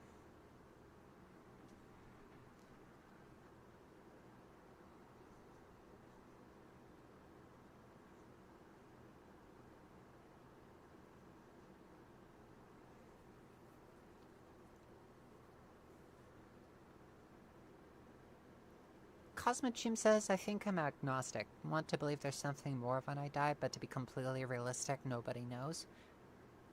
I'll get back to that in a little bit. Ray says, something, the most divine beings are found in some of the most human. Seriko, 100%. Natsumi says, faith is weird and I don't really like the idea in heaven or hell or a god in general, but believing in something at least keeps me sane enough for a living, I guess. I think that faith is the most dishonest position that it is possible to hold. I think that there are better ways that we can find out whether something is true or not, and that we don't have to accept anything by faith.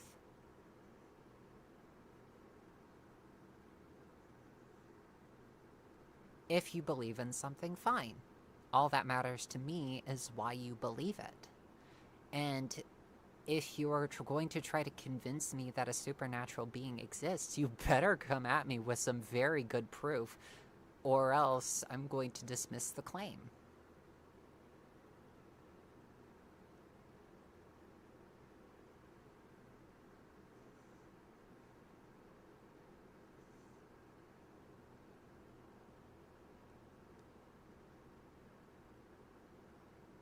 Akira says, well, given the Bible like father, like son just parked, which means that she's probably gonna walk in the door any second now. Trashcan says, what do you all think of dissociation? I've dissociated a lot. Past and present, and most likely will in the future. Mondal says, oh yeah, and the Godskin Apostle straight up peels Godskin and wear it. Imaginary Red says, Red Fox, I haven't been here a while. We talk about the Bible? Yep, we are. Bisexual says, the Bible has that. Wow, that's great. Pretty much, yeah. And it promotes and encourages slavery. Let's not forget that. Off of that, it just automatically dismantles the Bible as being anything close to a moral guide.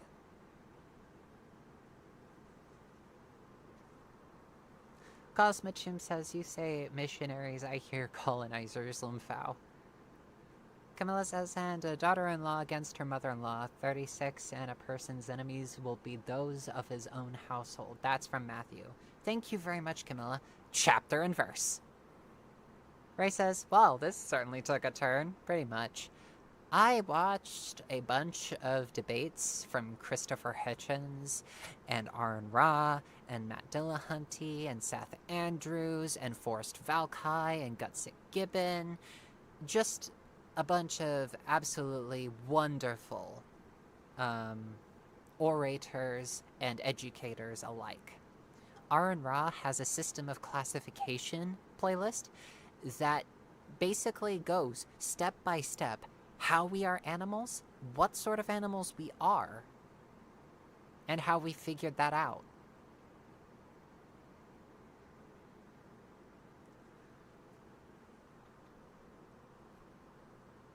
You are a chordate. You have a spinal cord. That's one of the things that I retained. And that's just one off the top of my head. Are you frozen? Have I frozen? Seriko says, I do hold to some spiritualism, just not religion. Yes, precisely. You can be spiritualistic. You can hold in some spiritual beliefs and not believe in gods. Akira says, don't forget the story in which David cheats with the soldier's wife, gets him killed, marries her conveniently timed to make the kid appear as if it's his, and Yahweh punishes the kid.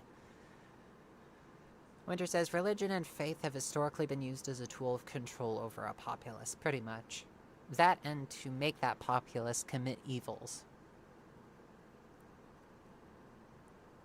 Ray says, I simply don't think about spirituality or faith. If anything, I feel like I end up living in love more than anything else is where I'm at. Living and savoring the moments as much as you can.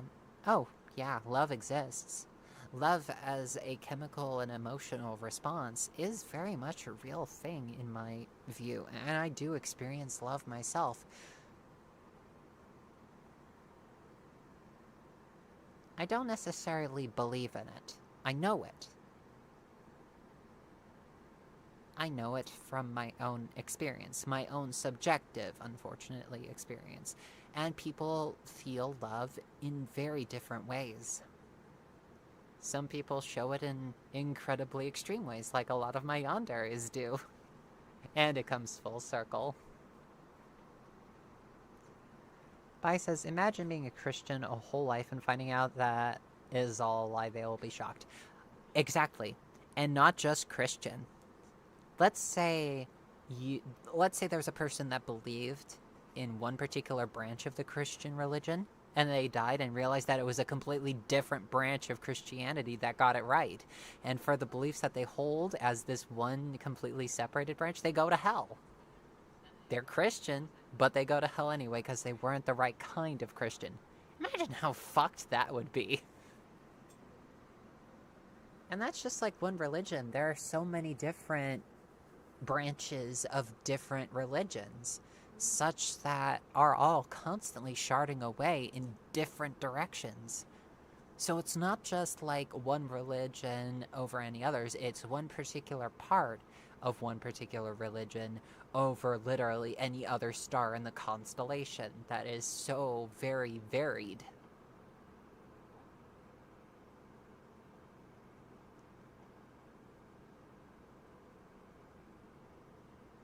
Emma says, the Bible is the source of morality. Meanwhile, the Bible, it's fine to beat your slaves, just don't beat them to death. Pretty much, yeah. Is that right? Camilla says, I keep hitting send, so rip me. No, you're fine. Those are called nuns, if I remember. Marsby says, hello, just popping in to say hi before bed. Have a good night. Night. Camilla says, you can trace emotions in the brain. It's so cool. Yes, it is. Ray says, really, it's not a Fox dream without tying Yandere into the discussion, lol. Cosmic Chim says, I'm worried I'll go to hell sometimes. Hell is a little bit of the stick to the carrot of heaven. Because heaven was once created as an idea that you will spend an eternity in bliss sucking up to the whims of one creator god. And when people rightly started seeing that as rather unsettling and potentially a punishment in and of itself, they created the idea of hell. That if you do not obey the whims of the priesthood, that was where you were going. Hell is a tiny idea that casts a large shadow over a great many people. The fear of it is very real and should be examined very, very closely. But hell is a very senseless thing. It is a child's representation, a child's view of justice. An actual righteous judge would never create one, maintain it, or even think of it as a valid means of punishment. Certainly not a truly wise being.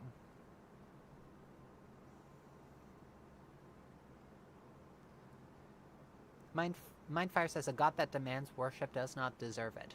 Yes, indeed. Natsumi says, bro, it's hard to trust the Bible, especially since it's been rewritten over and over. Like, how do I know if anything in there is truly real? Exactly! Details have been deliberately altered by mere fallible men. And even going back to the original tales of the Bible, some of which had adapted legends from earlier stories and religions, going back far enough, you can already tell that it was already created by men.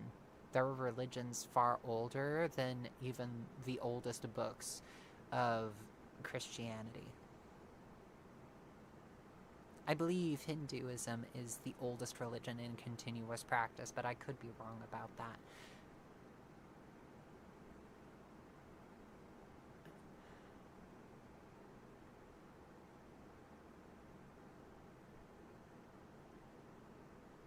Camilla says, I once joked when my cousin tried to give me Pascal's wager, and I remember smirking and saying, and if Islam right, we're both screwed. Yeah, you're not just betting two horses against each other, you're betting one in a gigantic race where it's hard to keep track of even the one horse you're supposed to be betting on.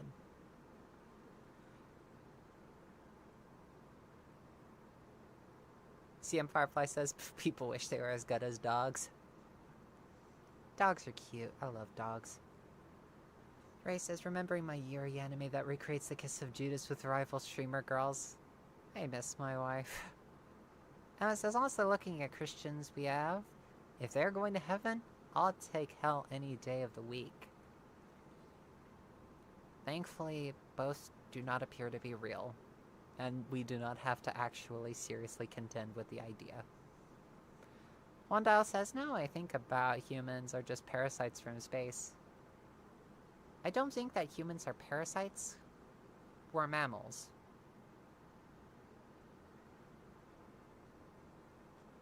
Akira says, I was told I was going to hell because I was bi. Well, me being made this way was a part of the plan. I was raised Roman Catholic and got the passive-aggressive growing up, and they wonder why I left at 20. Ray says, oof, the religious trauma's hitting. Serico says Noah's Ark is Atlantis. The way that Atlantis was basically created by Nazis to explain how we could get, like, a bunch of different societies making really, really impressive megastructures. And Atlantis gives me conniptions. Noah's Ark gives me conniptions because there are so many different, like, apologists wanting Noah's Ark to be real. And they ignore so many different problems of how it could not conceivably exist as a global flood. Leaving aside the koalas, seriously. After a global flood, having koalas walk 3 years to get back to Australia, and by the time they get there, there's nothing for them to eat because the ground is salted, such that nothing could grow. Get real. Mindfire says, put no god before me. Okay. No god it is. It's also kind of power fantasy when I was younger. I would like to imagine my bullies in hell. It was nice, but yes, when you think about it, it falls apart. Emma says, no, see, it's the inerrant word of God. That has to keep having bits cut out and added on over and over. Don't question it. If you question it, hell. Cosmic Stream says, according to Google's AI overview, Hinduism is widely considered the oldest continuously practiced religion in the world, with roots dating back over 4,000 years. Indeed. But that is the AI overview, and the AI overview can skip over a couple of details, so we might want to look deeper than that.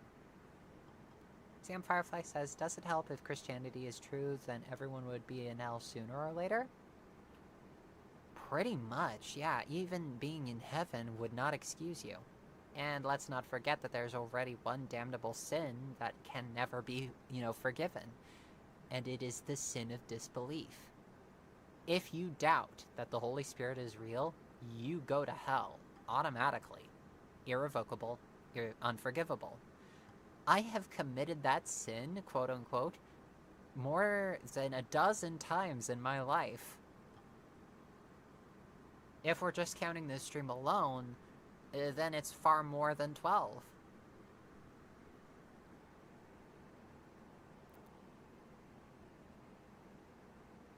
Camilla says just rewatched The Last Crusade. It was fun.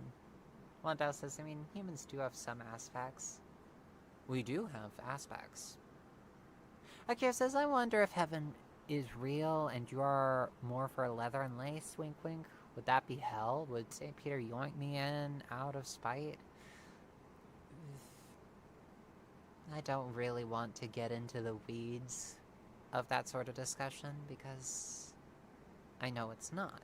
So why would I go in for that? Mind games. Okay. Not really my cup of tea, but go off. Camilla says, but Fops, what about magic? Did you think about that? Bloodface. Magic is a very, very fun sort of mechanic in fictional stories, but that's just it. Magic only ever appears in fictional stories, not historical accounts, and certainly not in real-life processes. Magic is purely conceptual, whereas we are actual. Ray says, okay, but consider demon women are awesome. Oh yes, I love writing them all the time. I love writing them all the time. But I do not believe that they are actual, beings that exist. It is amazing that some pastors have actively said that demons are real. Have you seen a pastor talking about actual fucking demons as if they were real? Sometimes it makes my eyes roll, but sometimes it just makes me lean back and cackle.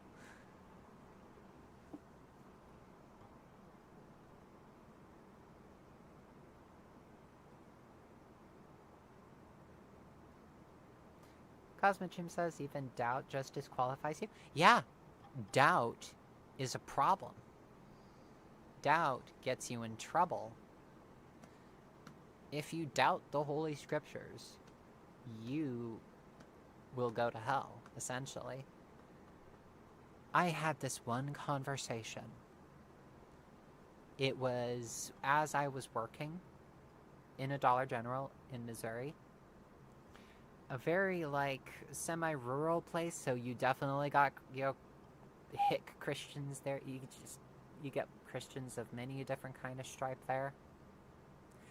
And I overheard one talking about Sunday school preparations, and I don't know why we got into that sort of discussion. But I started talking theology over me scanning her items. And we get to the idea of hell.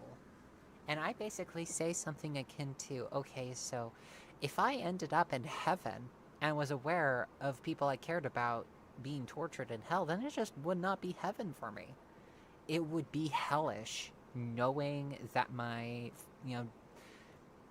friends and family, people I cared about and adored, were being tortured actively as I was sitting comfy in heaven. It would just be a mental anguish all on its own.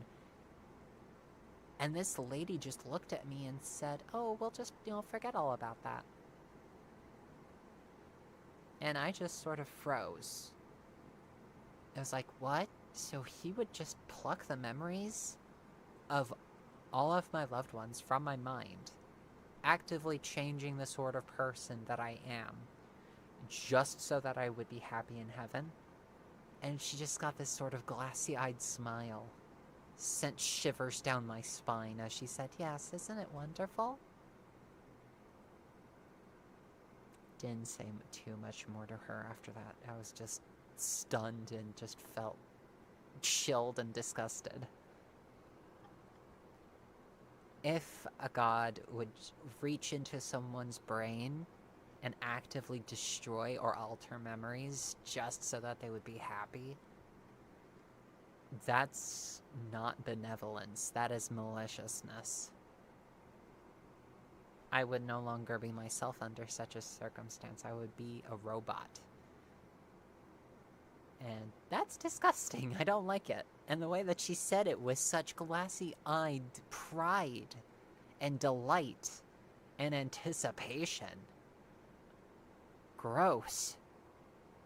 She probably won't ever see this, but even if she did, just woof. Gross.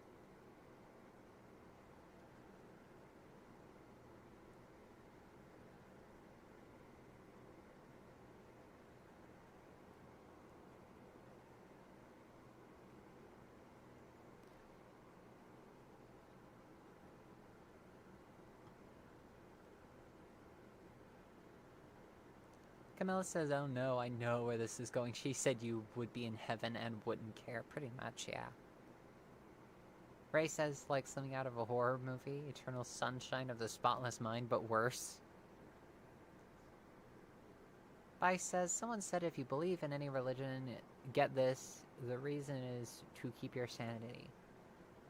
But I have no religion. I am an atheist epistivist. And even without religion, I have kept at least a majority of my sanity, so far as I can tell. I've always kept an open door to make sure that I am sane. I constantly check my experience against what reality is. I test the bounds of my movement to see if I'm not actually secretly held in a padded white room and, not actually like a Boltzmann brain. We can't actually test if we are not Boltzmann's brains, like floating in a jar that is only hallucinating the universe. But if we were, it doesn't really matter, does it? It doesn't really matter if we are, if that's the case, because we still contend with what is seemingly a physical, immutable reality around us. So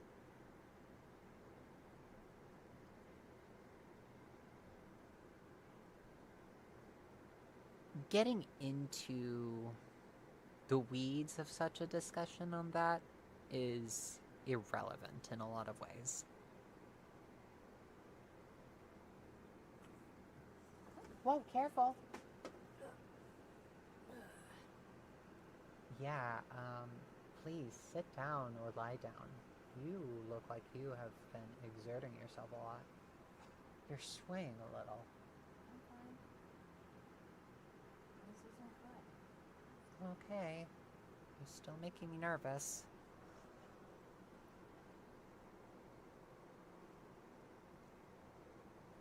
Good night, Mary.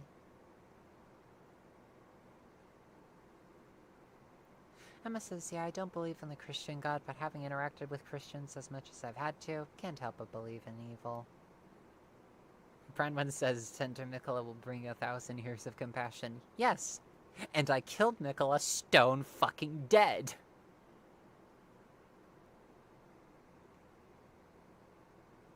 Camilla says, I don't mind being insane, but I do have autism, so I'm half crazy according to some people. Good night, Fox Demon. Cosmic Dream says, maybe we just get sent to another corner of the universe when we exit our lives. I don't know if that's the case. I'm erring on the side of caution in saying that it's not. Again, we don't have evidence for souls.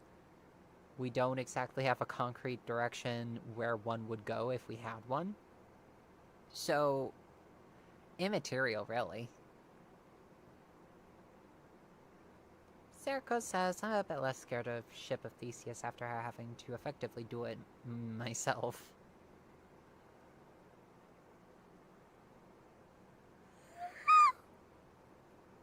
Camilla says, maybe we go into a van down by the river in Buffalo. Personally doesn't matter to me. I don't believe in an afterlife. An afterlife has never appealed to me, and so far as I'm aware, one doesn't exist, so.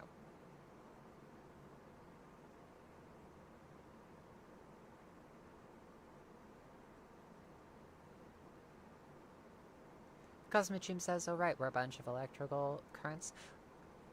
Slight correction, we're a bunch of electrical currents running through our brains, which is a really, really clever collection of neurons threaded throughout our casing, our little bone casing of our skulls. And we do a lot of really, really fun stuff in here. Our mind is a projection of our brains as they are on. I like to think of our brains as being the emitter for the hologram that is our mind. I think that's a really fun way of viewing it. A gross oversimplification, but it works.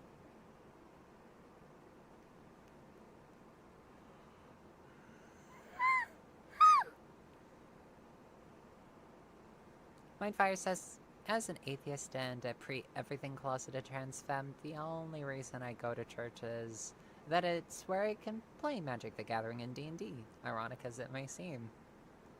Ray says, honestly, the closest thing to long-lasting bliss for me would be living comfortably in a big house with all of my friends and future wife. One day I will have it and it will be beautiful. Yes, it will, Ray. I am sure it will be. Mindfire says we are a hunk of meat piloting a meat mecha. We are a bone mecha with meat armor. I am an alien. My rocket ship is human bone and skin.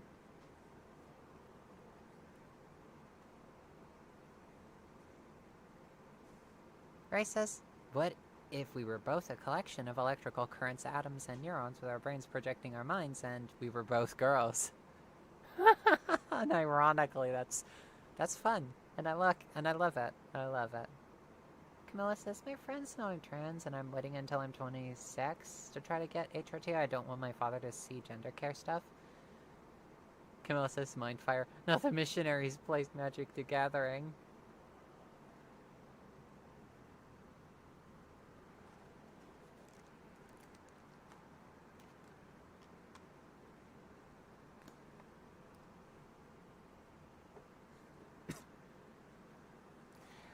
I am an alien. My rocket ship is human bone and skin. I'm something small and staring out the skull with a panel of wire and buttons I don't understand. Spamming every one of them.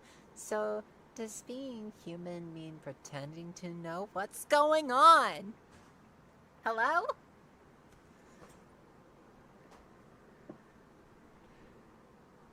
Ugh, Marjorie Taylor Greene. Ugh. Jump scare. Camilla says that, and the Nurse Joy creepypasta was the first time I felt gender envy. Cosmic Chim says, however you spell her name. I think you got it the first time round. Except there's an E at the end of green.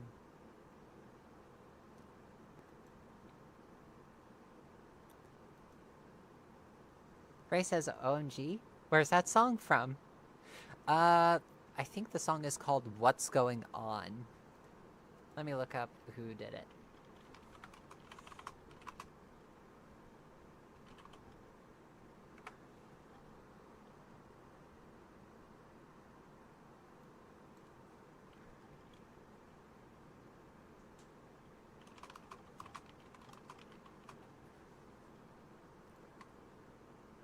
Madeline May, What's Going On?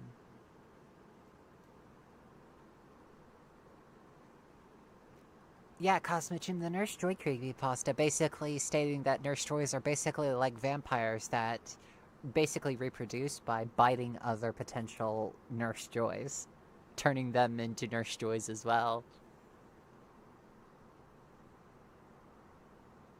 Camilla says, pay attention to me, I need my catgirl magic working. Honestly, was not creeped out by the Nurse Joy creepypasta, but did feel gender envy, as an egg, before I realized I was an egg. Warning. Yeah. Maya says, I got my internet working. Congratulations. Why did I say it like that, all creepy like? Congratulations. Cosmichim says, okay, but how is that creepy? I mean, after all, I like to write my vampire roleplays. Random Internet Surfer says, can I please get a hug from you, Nico? Huggles! Also, hi! You know about Lithero? Let me look that up. What is Lithero? Lithero, a musical artist.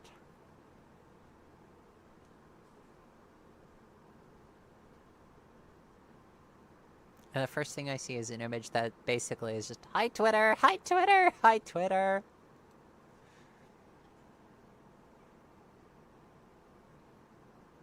Ray says, shaking my head, YouTube eating my comments. I'm scroused.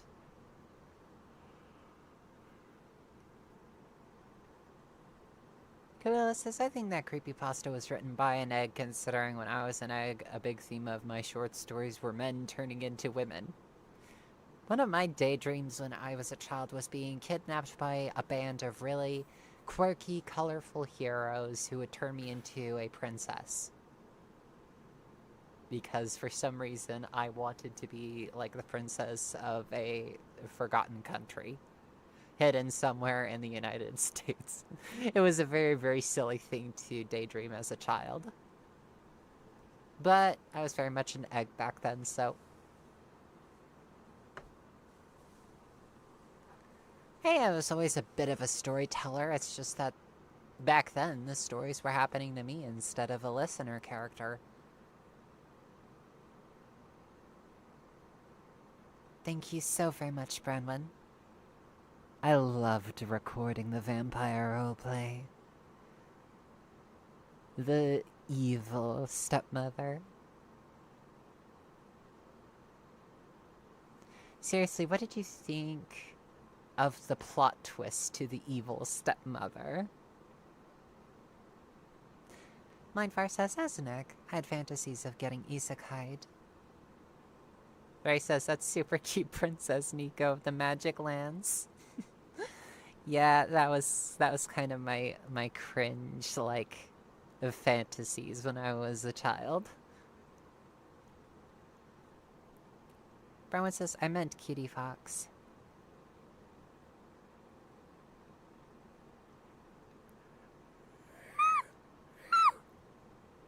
Maya says, can't believe my favorite genre of manga were ones that involved the main character becoming a woman for 4 years before I realized I was an egg.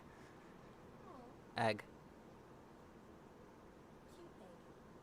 Sam Firefly says, I wish you would do a sequel of your Vampire Apocalypse ASMR. I really want to. I really, really do want to. Sometimes it's hard to write what the vampire listener does after becoming a vampire because, I don't know, it was the transformation aspect that I found to be one of the best parts of it.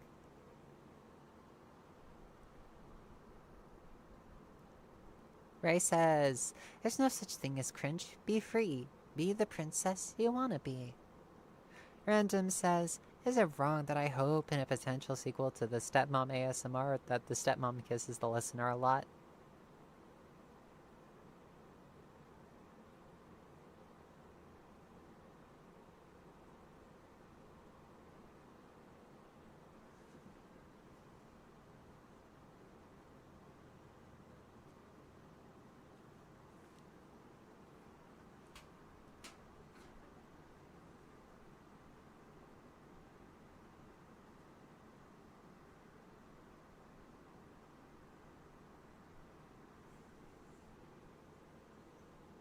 Random says, like in the cheek. Not the mouth. Yeah, my brain went, what? It just went slowly, what? Like, she loves the listener, but as a daughter, she doesn't exactly, like, want to be the listener's partner in any regard, just wants to be a caretaker to her new birdling. Wants to make sure that the listener gets all of the love that she deserves. As a matter of fact, it's probably the friend that is going to be the partner of the listener after the listener goes full broken masquerade on her.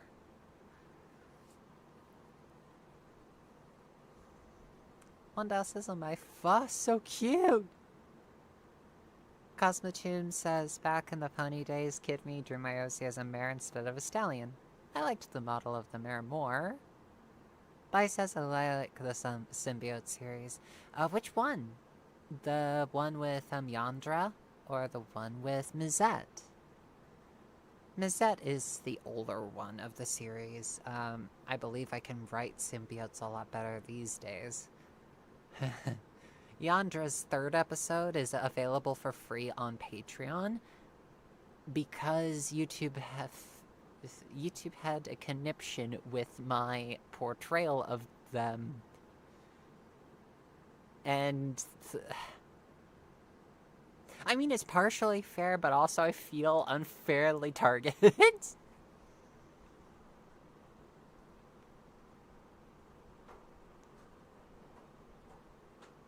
Camilla says, why be a princess when you can become an empress, a lord over hell as the goddess Queen Hail Cat Populi, the people's cat?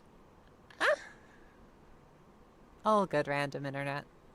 Ray says, I fear I have to skip the stepmom one because it might hit into my mommy issues, but always good to see you creating in the groove. Skip whatever you need to skip. If you would like to give it a try at some point, I would be most honored.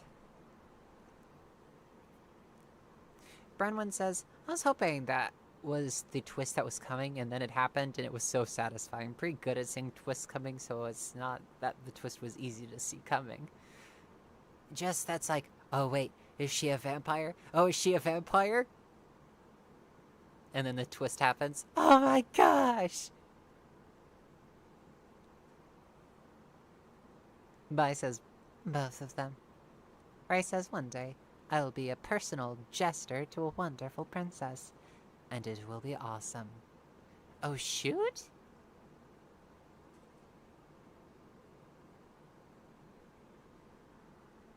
Yeah, it's written to be a plot twist.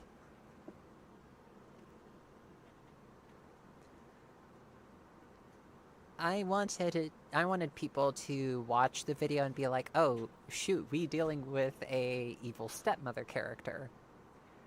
And the way that she talks is definitely supposed to evoke eccentric, wealthy lady. And apparently to a couple of people in the server, it was just automatically assumed that she was a vampire, which she is.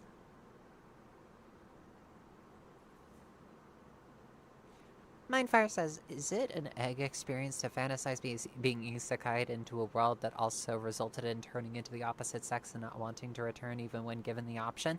I think it is sometimes an egg experience. I wanted that, and considering my home life, I would not mind leaving my old home behind. Now it's a little bit, harder to, considering that I am with a wonderful big sister, and I also have partners in many different places that would miss me. As long as you're happy. That's all I care about. Camilla says, I listened to a trans princess ASMR where a fairy godmother turned the listener into a princess. I think that we watched the same one. And if I'm remembering correctly, the listener character got extremely, dysphoric, I think. As the fairy was, going on and on about this sort of thing, and not seeming to quite understand where the listener was coming from until it was out and out said that, oh, we are not dealing with a boy. We're dealing with a girl.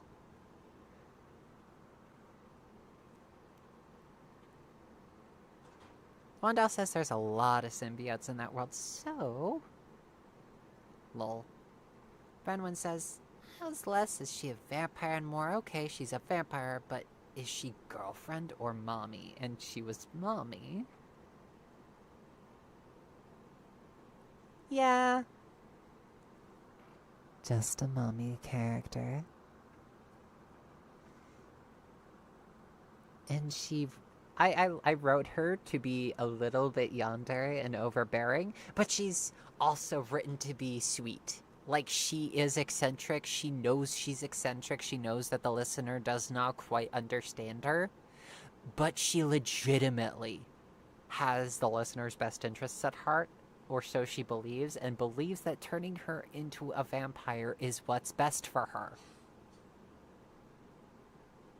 She confronts the listener's issues about whether she was, stealing her father's wealth.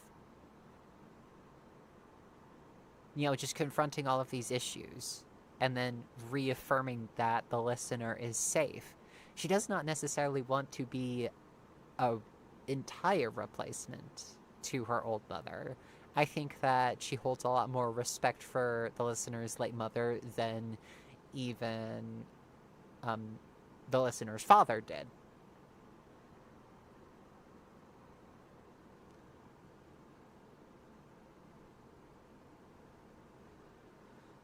Winter says, I have no desire for power, just a desire to be out of the torture machine. Camilla says about going to the ball, yes, we did, and the fairy godmother immediately apologized. Yes, we did. We watched the same one. I was immensely inspired by that one as well. Sometimes I go back to it. What else is... Brenwin says fantasy of being adopted by a supernatural being was always my thing. Camilla says I cried after hearing that ASMR. Me too! I did! I wanted it so bad. I wanted it so bad. Brenwin says trans and neurodivergent. I am a cliche? I think that's what you were going for, a cliche? It's spelled with a C in the second part as well. Let me see.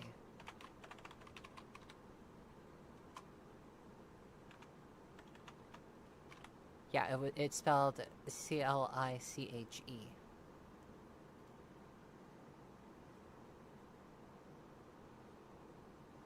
Frey says, I desire to frolic through the fields of a Windows XP grassland full of flowers and trees and roll around the ground with petals swirling through the air, clouds all shaped in different forms. Aww. Serkos, I particularly enjoyed the oh, don't misunderstand, I am still a monster. Just not towards you. Brownwood says, I also enjoyed your Yandere Virus collab. Thank you so very much. I enjoyed making it too. All of them are fantastic voice actresses. We will not be making a sequel. I am sorry, we are not making a sequel to Yandere Polycule. If we are, it is a long time off. I still need to figure out inspiration for a sequel, if that is even possible. I'm not sure if we will be all gathering together again. I'm just not sure. Camilla says I want to be a vampire as well. If I had to pick a clan, it'd be Lazumbra. The idea of pinning my foes to shadow is fun. Oh, and you don't want to be a part of the Blackwing Brood? For shame. Random says, does that ASMR have a name? One Dial says, speaking about the Yan virus, any sequel? Well, I mean...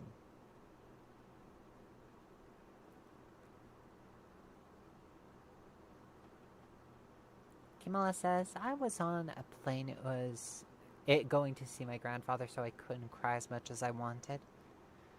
Maya says, I think your deal with the demon audio is one of my favorite audios on YouTube. I loved a demon's deal. If I could rewrite it, I would probably only change like a couple of things. So as it is right now, I think it is great. Did you know that the YouTube version is just the YouTube version and that it is an entire exclusive content that is only available on my Patreon page that has all of the juicy exclusive content?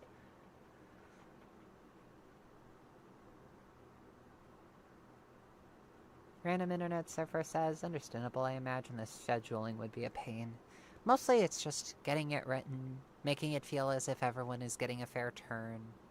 It is a little bit of a hassle in that regard. That and there are some really, really, tense feelings towards a couple of cast members right now. I'm not at liberty to talk more about it. Just... things are strange right now, and I'm not quite as eager for another collaboration so soon right now.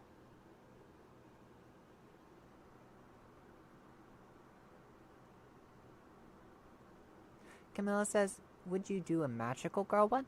Believe it or not, long ago, as in around 4 years or so ago, I did actually write a magical girl audio.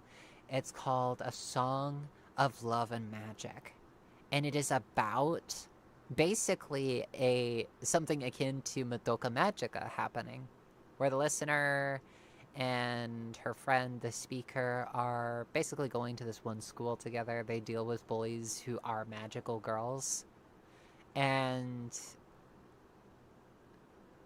the speaker runs across an angel fox called Senole, who offers her power, and she accepts. All of this, every single magical girl had to basically offer something up as a price to attain this power. And the speaker basically forfeited her empathy, got really, really attached to the listener, and started getting paranoid because she was worried that the price would be the listener's life. And so she completely does not understand that she's lost her empathy. So she kidnaps the listener and keeps her locked in the basement because she can't let the price be her.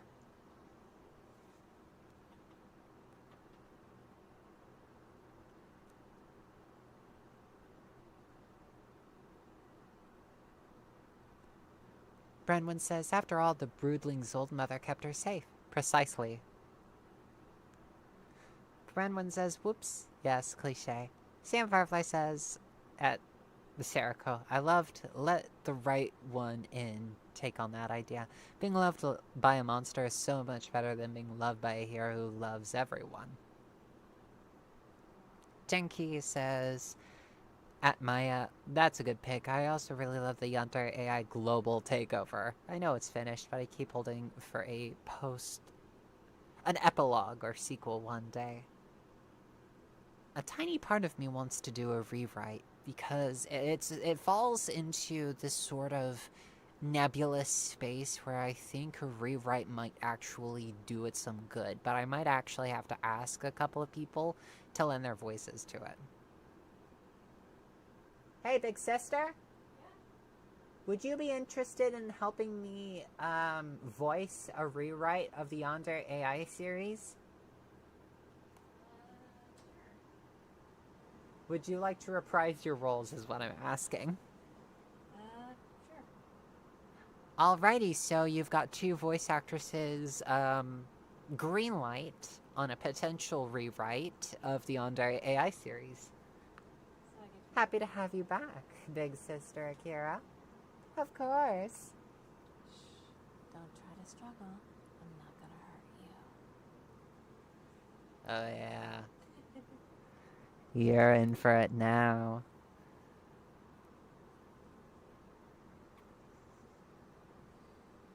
I've been wanting to get back into it anyway. Maya says, okay, I'm getting your Patreon RQ. Brown says, that's okay. That's a lot of people to get together. Figured it was a one-off. Yeah. A tiny part of me looks at that particular video that we all did together and goes, oh yeah, Fangar, eat your heart out. I only say that facetiously because Fangar did an amazing audio that is 3 yanderes in a polykill kidnapping the listener. And that's a fantastic video. Fangar is absolutely amazing, and you should be subscribed to Fangar. But I am insanely prideful. And I am extremely proud that we did double the yanderes for this one. It was only something that I realized after it was, stitched together. That is what I had effectively done.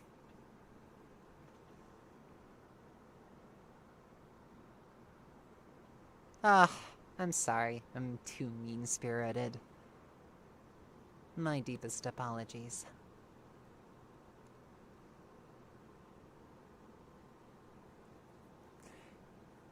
Camilla says, my old friend loved VTM, so my mind is still on that. I don't think I can do vampires at the moment. He only passed away 2 months ago. I'm so sorry.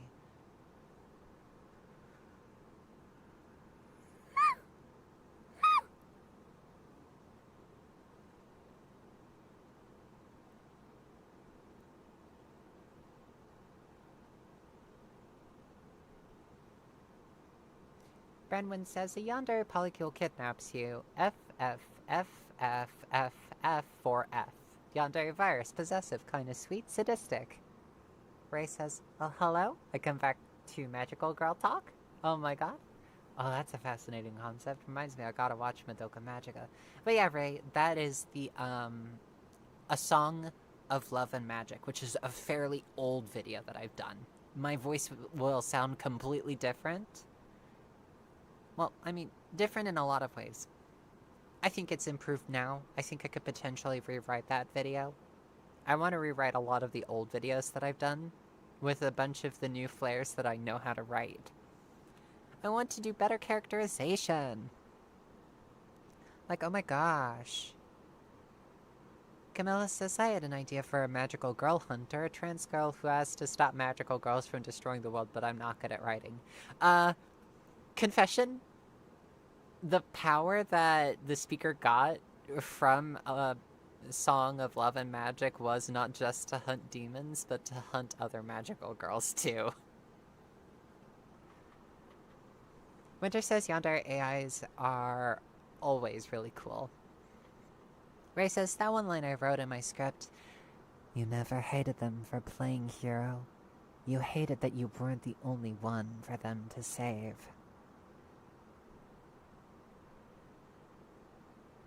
Ondao says, whoa, that's your sister? Yeah, my big sister Akira. She's adopted. She adopted me. And she voiced in the original take of the Yandere AI series. As a matter of fact, she actually, voiced alongside, the late and great Natalie, who voiced Miss Desmond. Missin' ya, Songbird.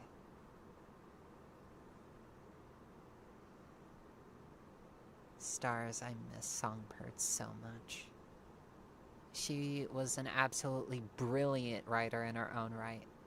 A wonderful creator, and she loved making poems.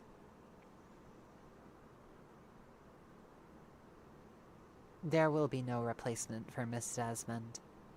If I do write her character, I will voice her myself. And if so, the entire series will be dedicated to her. To her memory.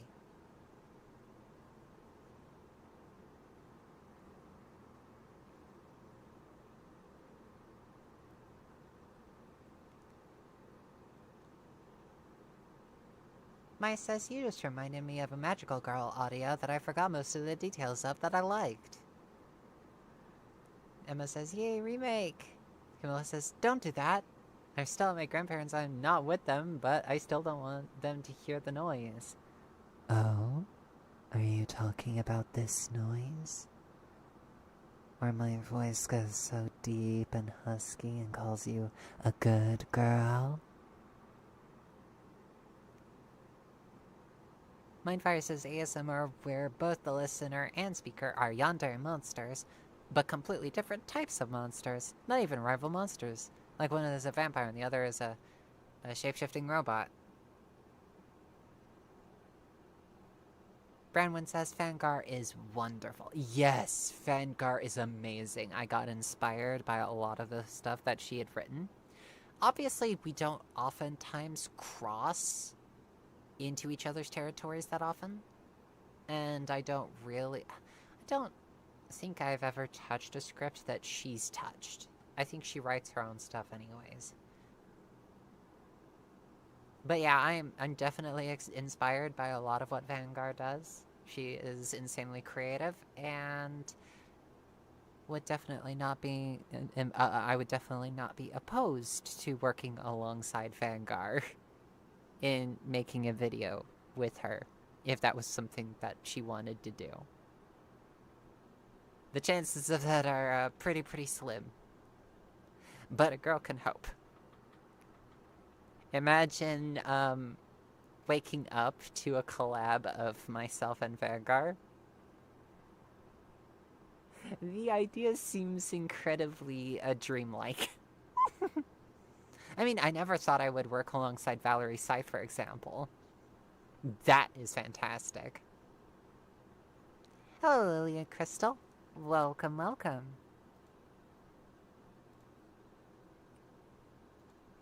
It is wonderful to make your acquaintance. Mondale says, heard of Fuamoko?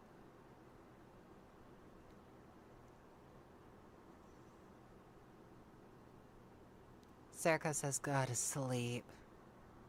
Good night, Sarako. Rest well. Ray says, I mean, hey, I've checked out some of your older stuff. I still enjoy it, but I always look forward to your new takes. Camilla says, okay, yeah, you and are definitely only a few months apart. Ray says, rest in peace. My good, sudden good girl. Ray says, always a fun show to watch, lol. Camilla says, well, you can still keep her alive when you know someone is only truly gone. When you stop thinking about them. And know the noise I made when you called me good girl. Camilla says, that would be my dream, yes. Ray says, hey, a girl can dream, and dreams can become real. Camilla says, I had a dream that you and Vanguard did a collab. That's how I knew it was dreaming. Yeah. If ever it was like, oh yeah, let's do a collab, I'll write one, and that happened, I think that would be me peaking in my career. I think that would just be my peak. I will have peaked when writing something and voice acting it alongside Vanguard. That'll just be peak. I will have peaked there. Nothing will top that.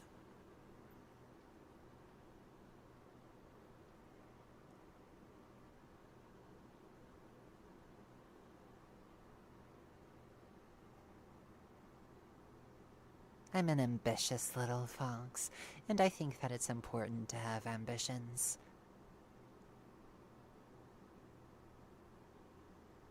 And no, Margit/Morgott did not succeed in crushing my ambitions.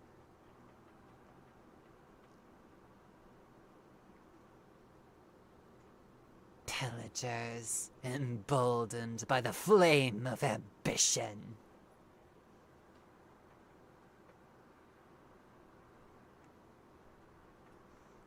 Maya says, I had a dream. You had a collab with Flawless Faye, and I woke up because I was too happy listening to the audio in my dream.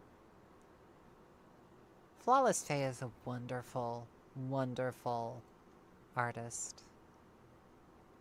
Huh.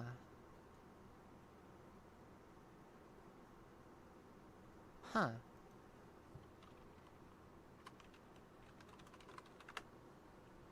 Huh. Can't be that.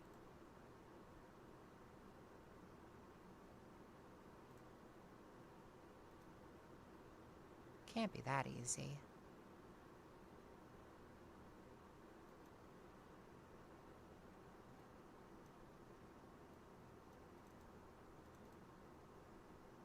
Huh.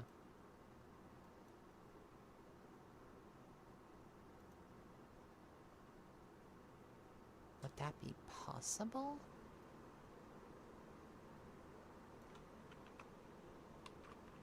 Your girl is trying something. Might not be well advised.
Okay, I just did something.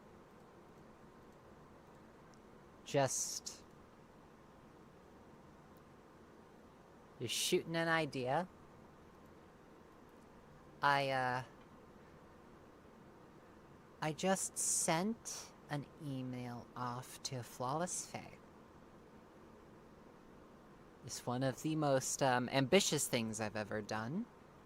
But I sent an email off to Flawless Faye requesting a potential collab sometime.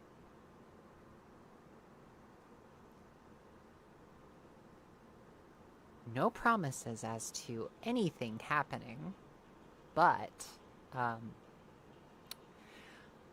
yeah, this was a brave move on my part-ish. I don't oftentimes send emails to people. But yeah, I sent off something, and I hope that we can do a good video or two together. I hope. I feel a little bit silly for sending an email. I'm sorry. Oh, stars. Oh, stars. Oh, stars.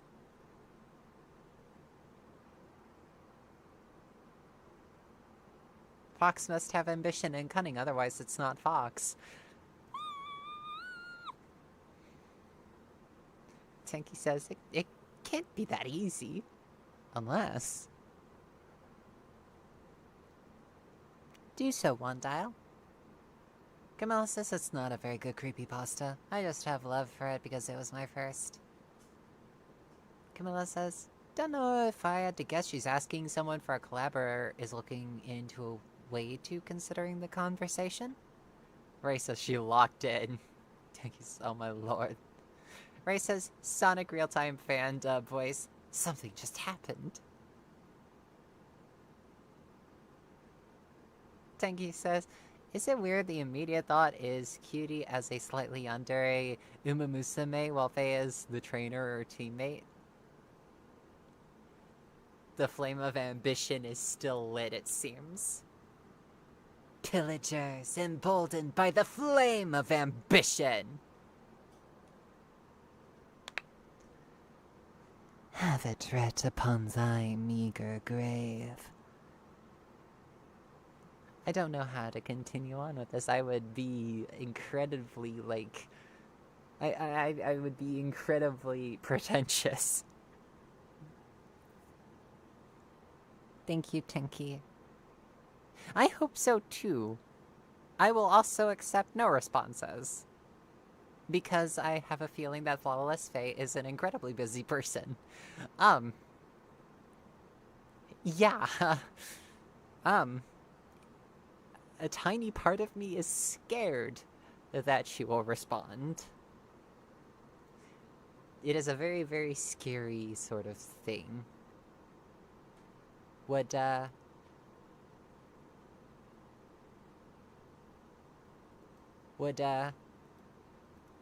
love to hear from her, but also I'm slightly scared.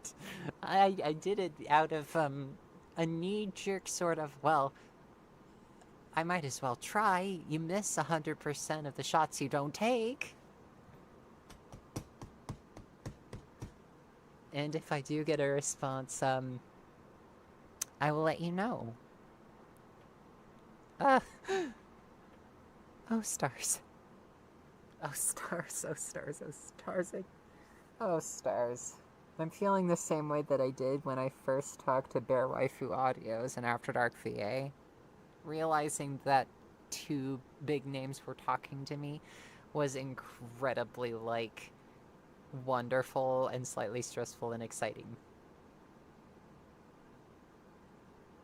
I hope they're doing better these days. We did not part on good terms.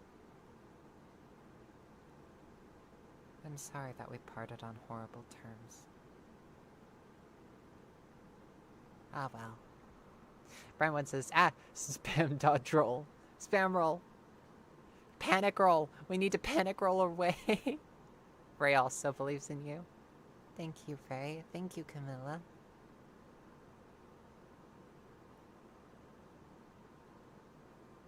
Would you like to hear a video essay that was essentially narrated by me? Is that something that would appeal to you? Me doing video essays or creepypastas or other sorts of readings?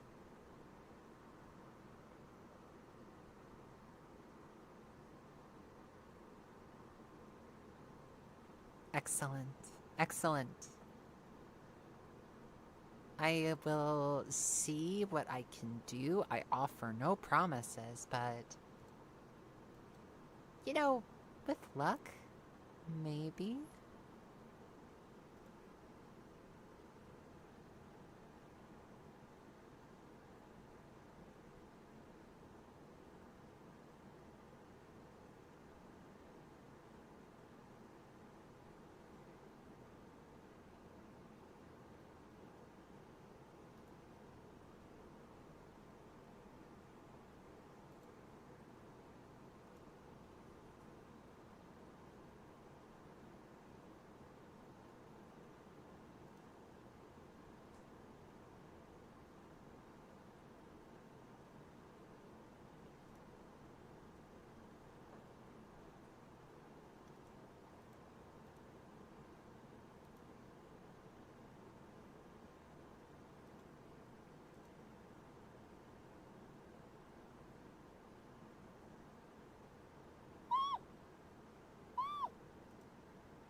Angel Ramirez says, I want to say, most gamblers stop before they hit it big.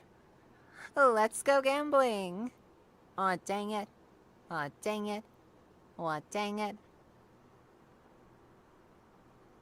Let's be financially responsible. Aw, dang it. Maya says she could literally pull out a dictionary and read off it, and I'd listen to it as much as I can.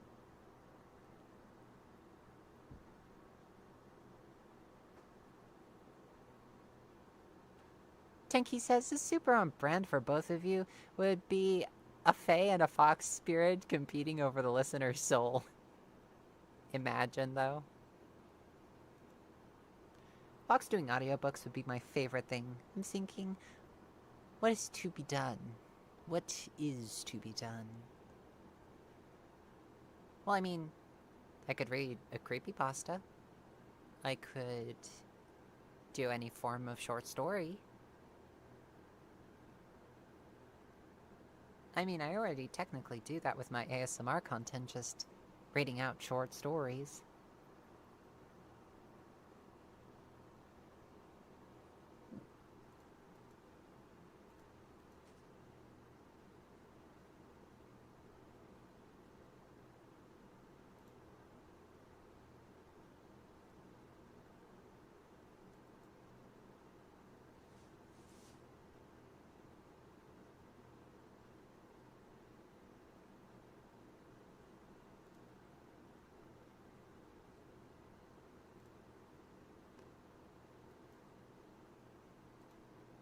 Oh, Lenin?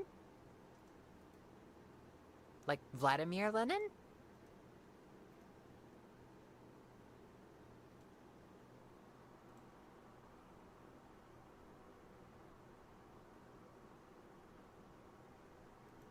Like that one? Shoot. Alright, I'll read the preface.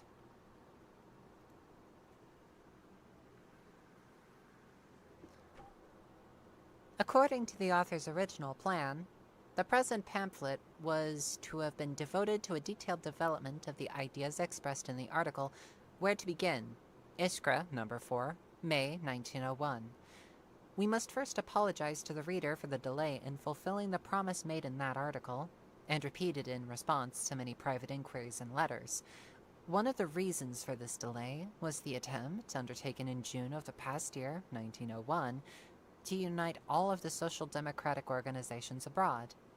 It was natural to wait for the results of this attempt, for, had the effort proved successful, it would perhaps have been necessary to expound Iskra's conceptions of organization from a somewhat different approach.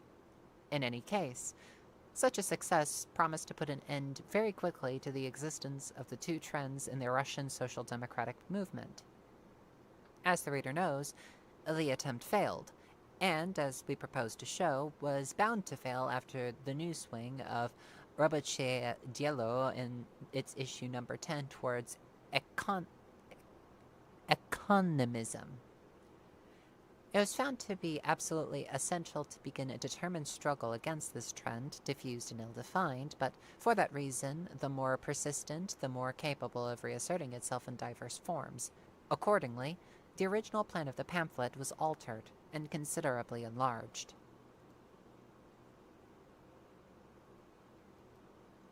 Its main theme was to have been the three questions raised in the article, Where to Begin? The character and main content of our political agitation, our organizational tasks, and the plan for building, simultaneously and from various sides, a militant, all-Russia organization. These questions have long engaged the mind of the author, who tried to raise them in Rabochaya Gazeta during one of the unsuccessful attempts to revive the paper. See Chapter 5. But the original plan to confine the pamphlet to an analysis of only these three questions, and to set forth our views as far as possible in the positive form, without, or almost without, entering into polemics, proved wholly impracticable. For two reasons. On the one hand, economism proved to be much more tenacious than we had supposed. We employ the term economism in the broad sense, as is explained in Iskra number 12, December 1901, in the article entitled A Talk with Defenders of Economism, which was a synopsis, so to speak, of the present pamphlet. It became clear beyond doubt that the differences regarding the solution of the three questions mentioned were explainable to a far greater degree by the basic antithesis between the two trends in the Russian social democratic movement than by differences over details.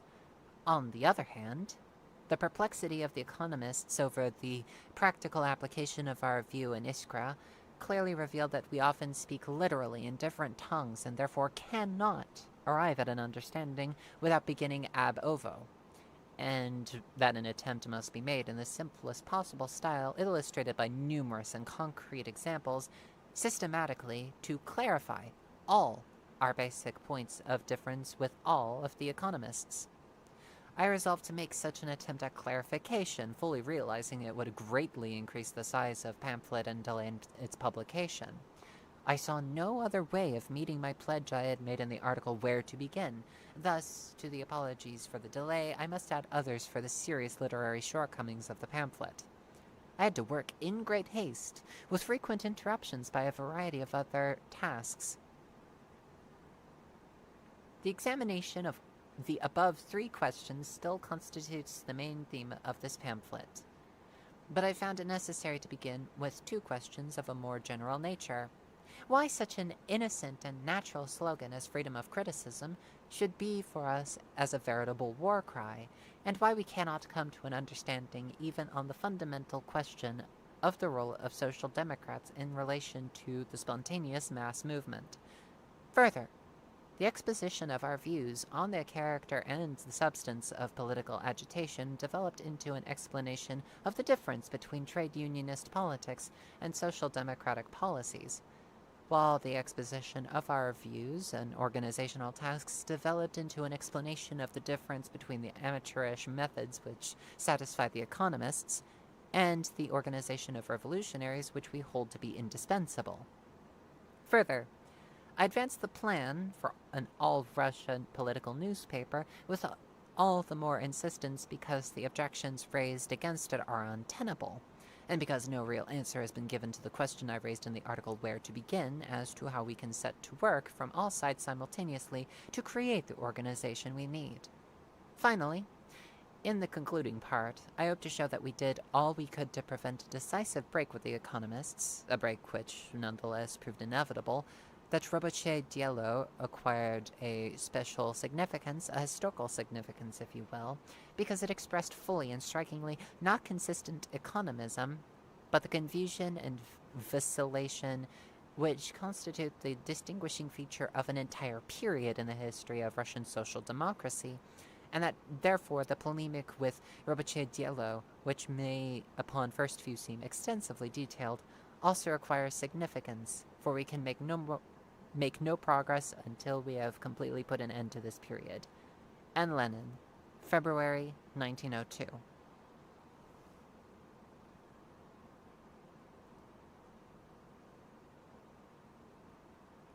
Tenki says Kitsunism.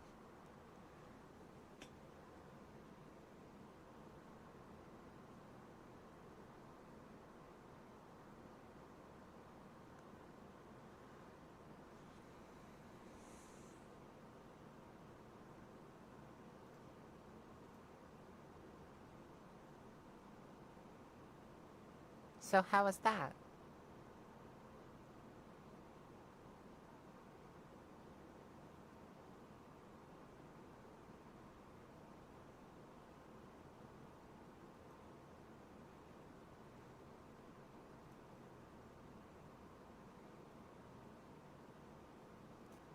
Loved it?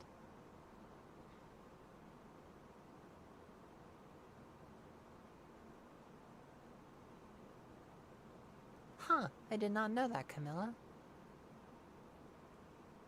That Grant hated the American imperialism. Thank you so very much.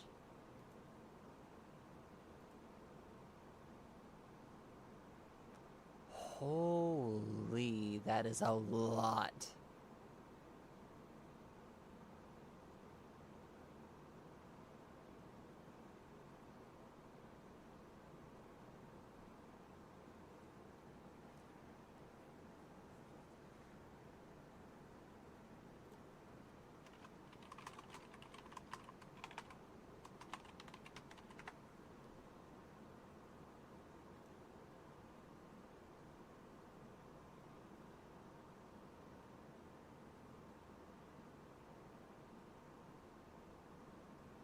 With your permission, I would also like to begin a little bit of a reading of On the Origin of Species by Charles Darwin, if that is something you would also be interested in.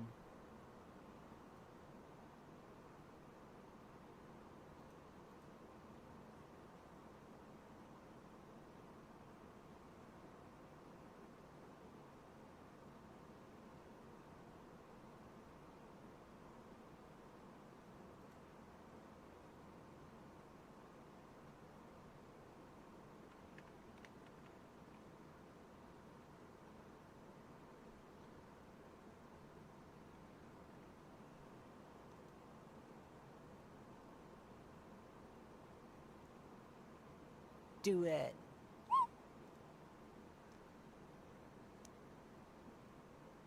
On the Origin of Species. Introduction. When on board HMS Beagle, as naturalist, I was much struck with certain facts in the distribution of the inhabitants of South America, and in the geological relations of the present to the past inhabitants of that continent. These facts seem to me to throw some light on the origin of species, that mystery of mysteries, as it has been called by one of our greatest philosophers. On my return home, it occurred to me, in 1837, that something might perhaps be made out on this question by patiently accumulating and reflecting on all sorts of facts which I could possibly have any bearing on it. After 5 years' work, I allowed myself to speculate on the subject and drew up some short notes. These I enlarged in 1844 into a sketch of the conclusions, which then seemed to me probable. From that period to the present day, I have steadily pursued that same object. I hope that I may be excused for entering on these personal details, as I give them to show that I have not been hasty in coming to a decision. Yes, Darwin was born a little over 200 years ago, I believe. So, I don't know what's in this book. I've never read it from cover to cover, and I've only just gotten past the first paragraph. And it's already kind of struck me that there's a great many things I do not know. And this is about to enlighten myself and others as to the contents of what's in here. And a large part of me is fascinated. Outdated, but still useful. To continue. My work is now nearly finished, but as it will take me 2 or 3 more years to complete it, and as my health is far from strong, I have been urged to publish this abstract. I have more especially been induced to do this as Mr. Wallace, who is now studying the natural history of the Malay archipelago, has arrived at almost exactly the same general conclusions that I have on the origin of species. Last year, he sent to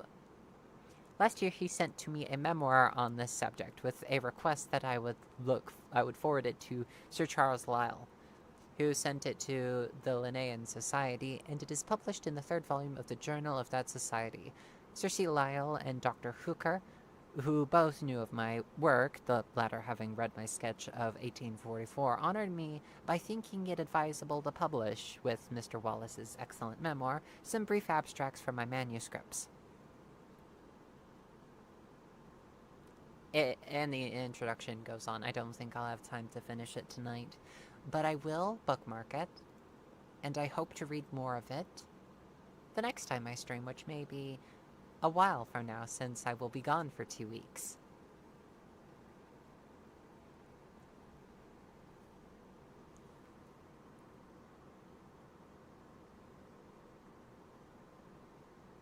All good, Ray. I am close to falling asleep myself. And as a matter of fact, I believe now is a good time to call it quits. Thank you so very much for coming out, for talking with me today. It truly means the universe to me. Thank you. Make sure that you drink some water eat some wonderful, really, really tasty food, and stay safe out there. Surviving really is winning. Thank you so, so very much. See you next time. Good night.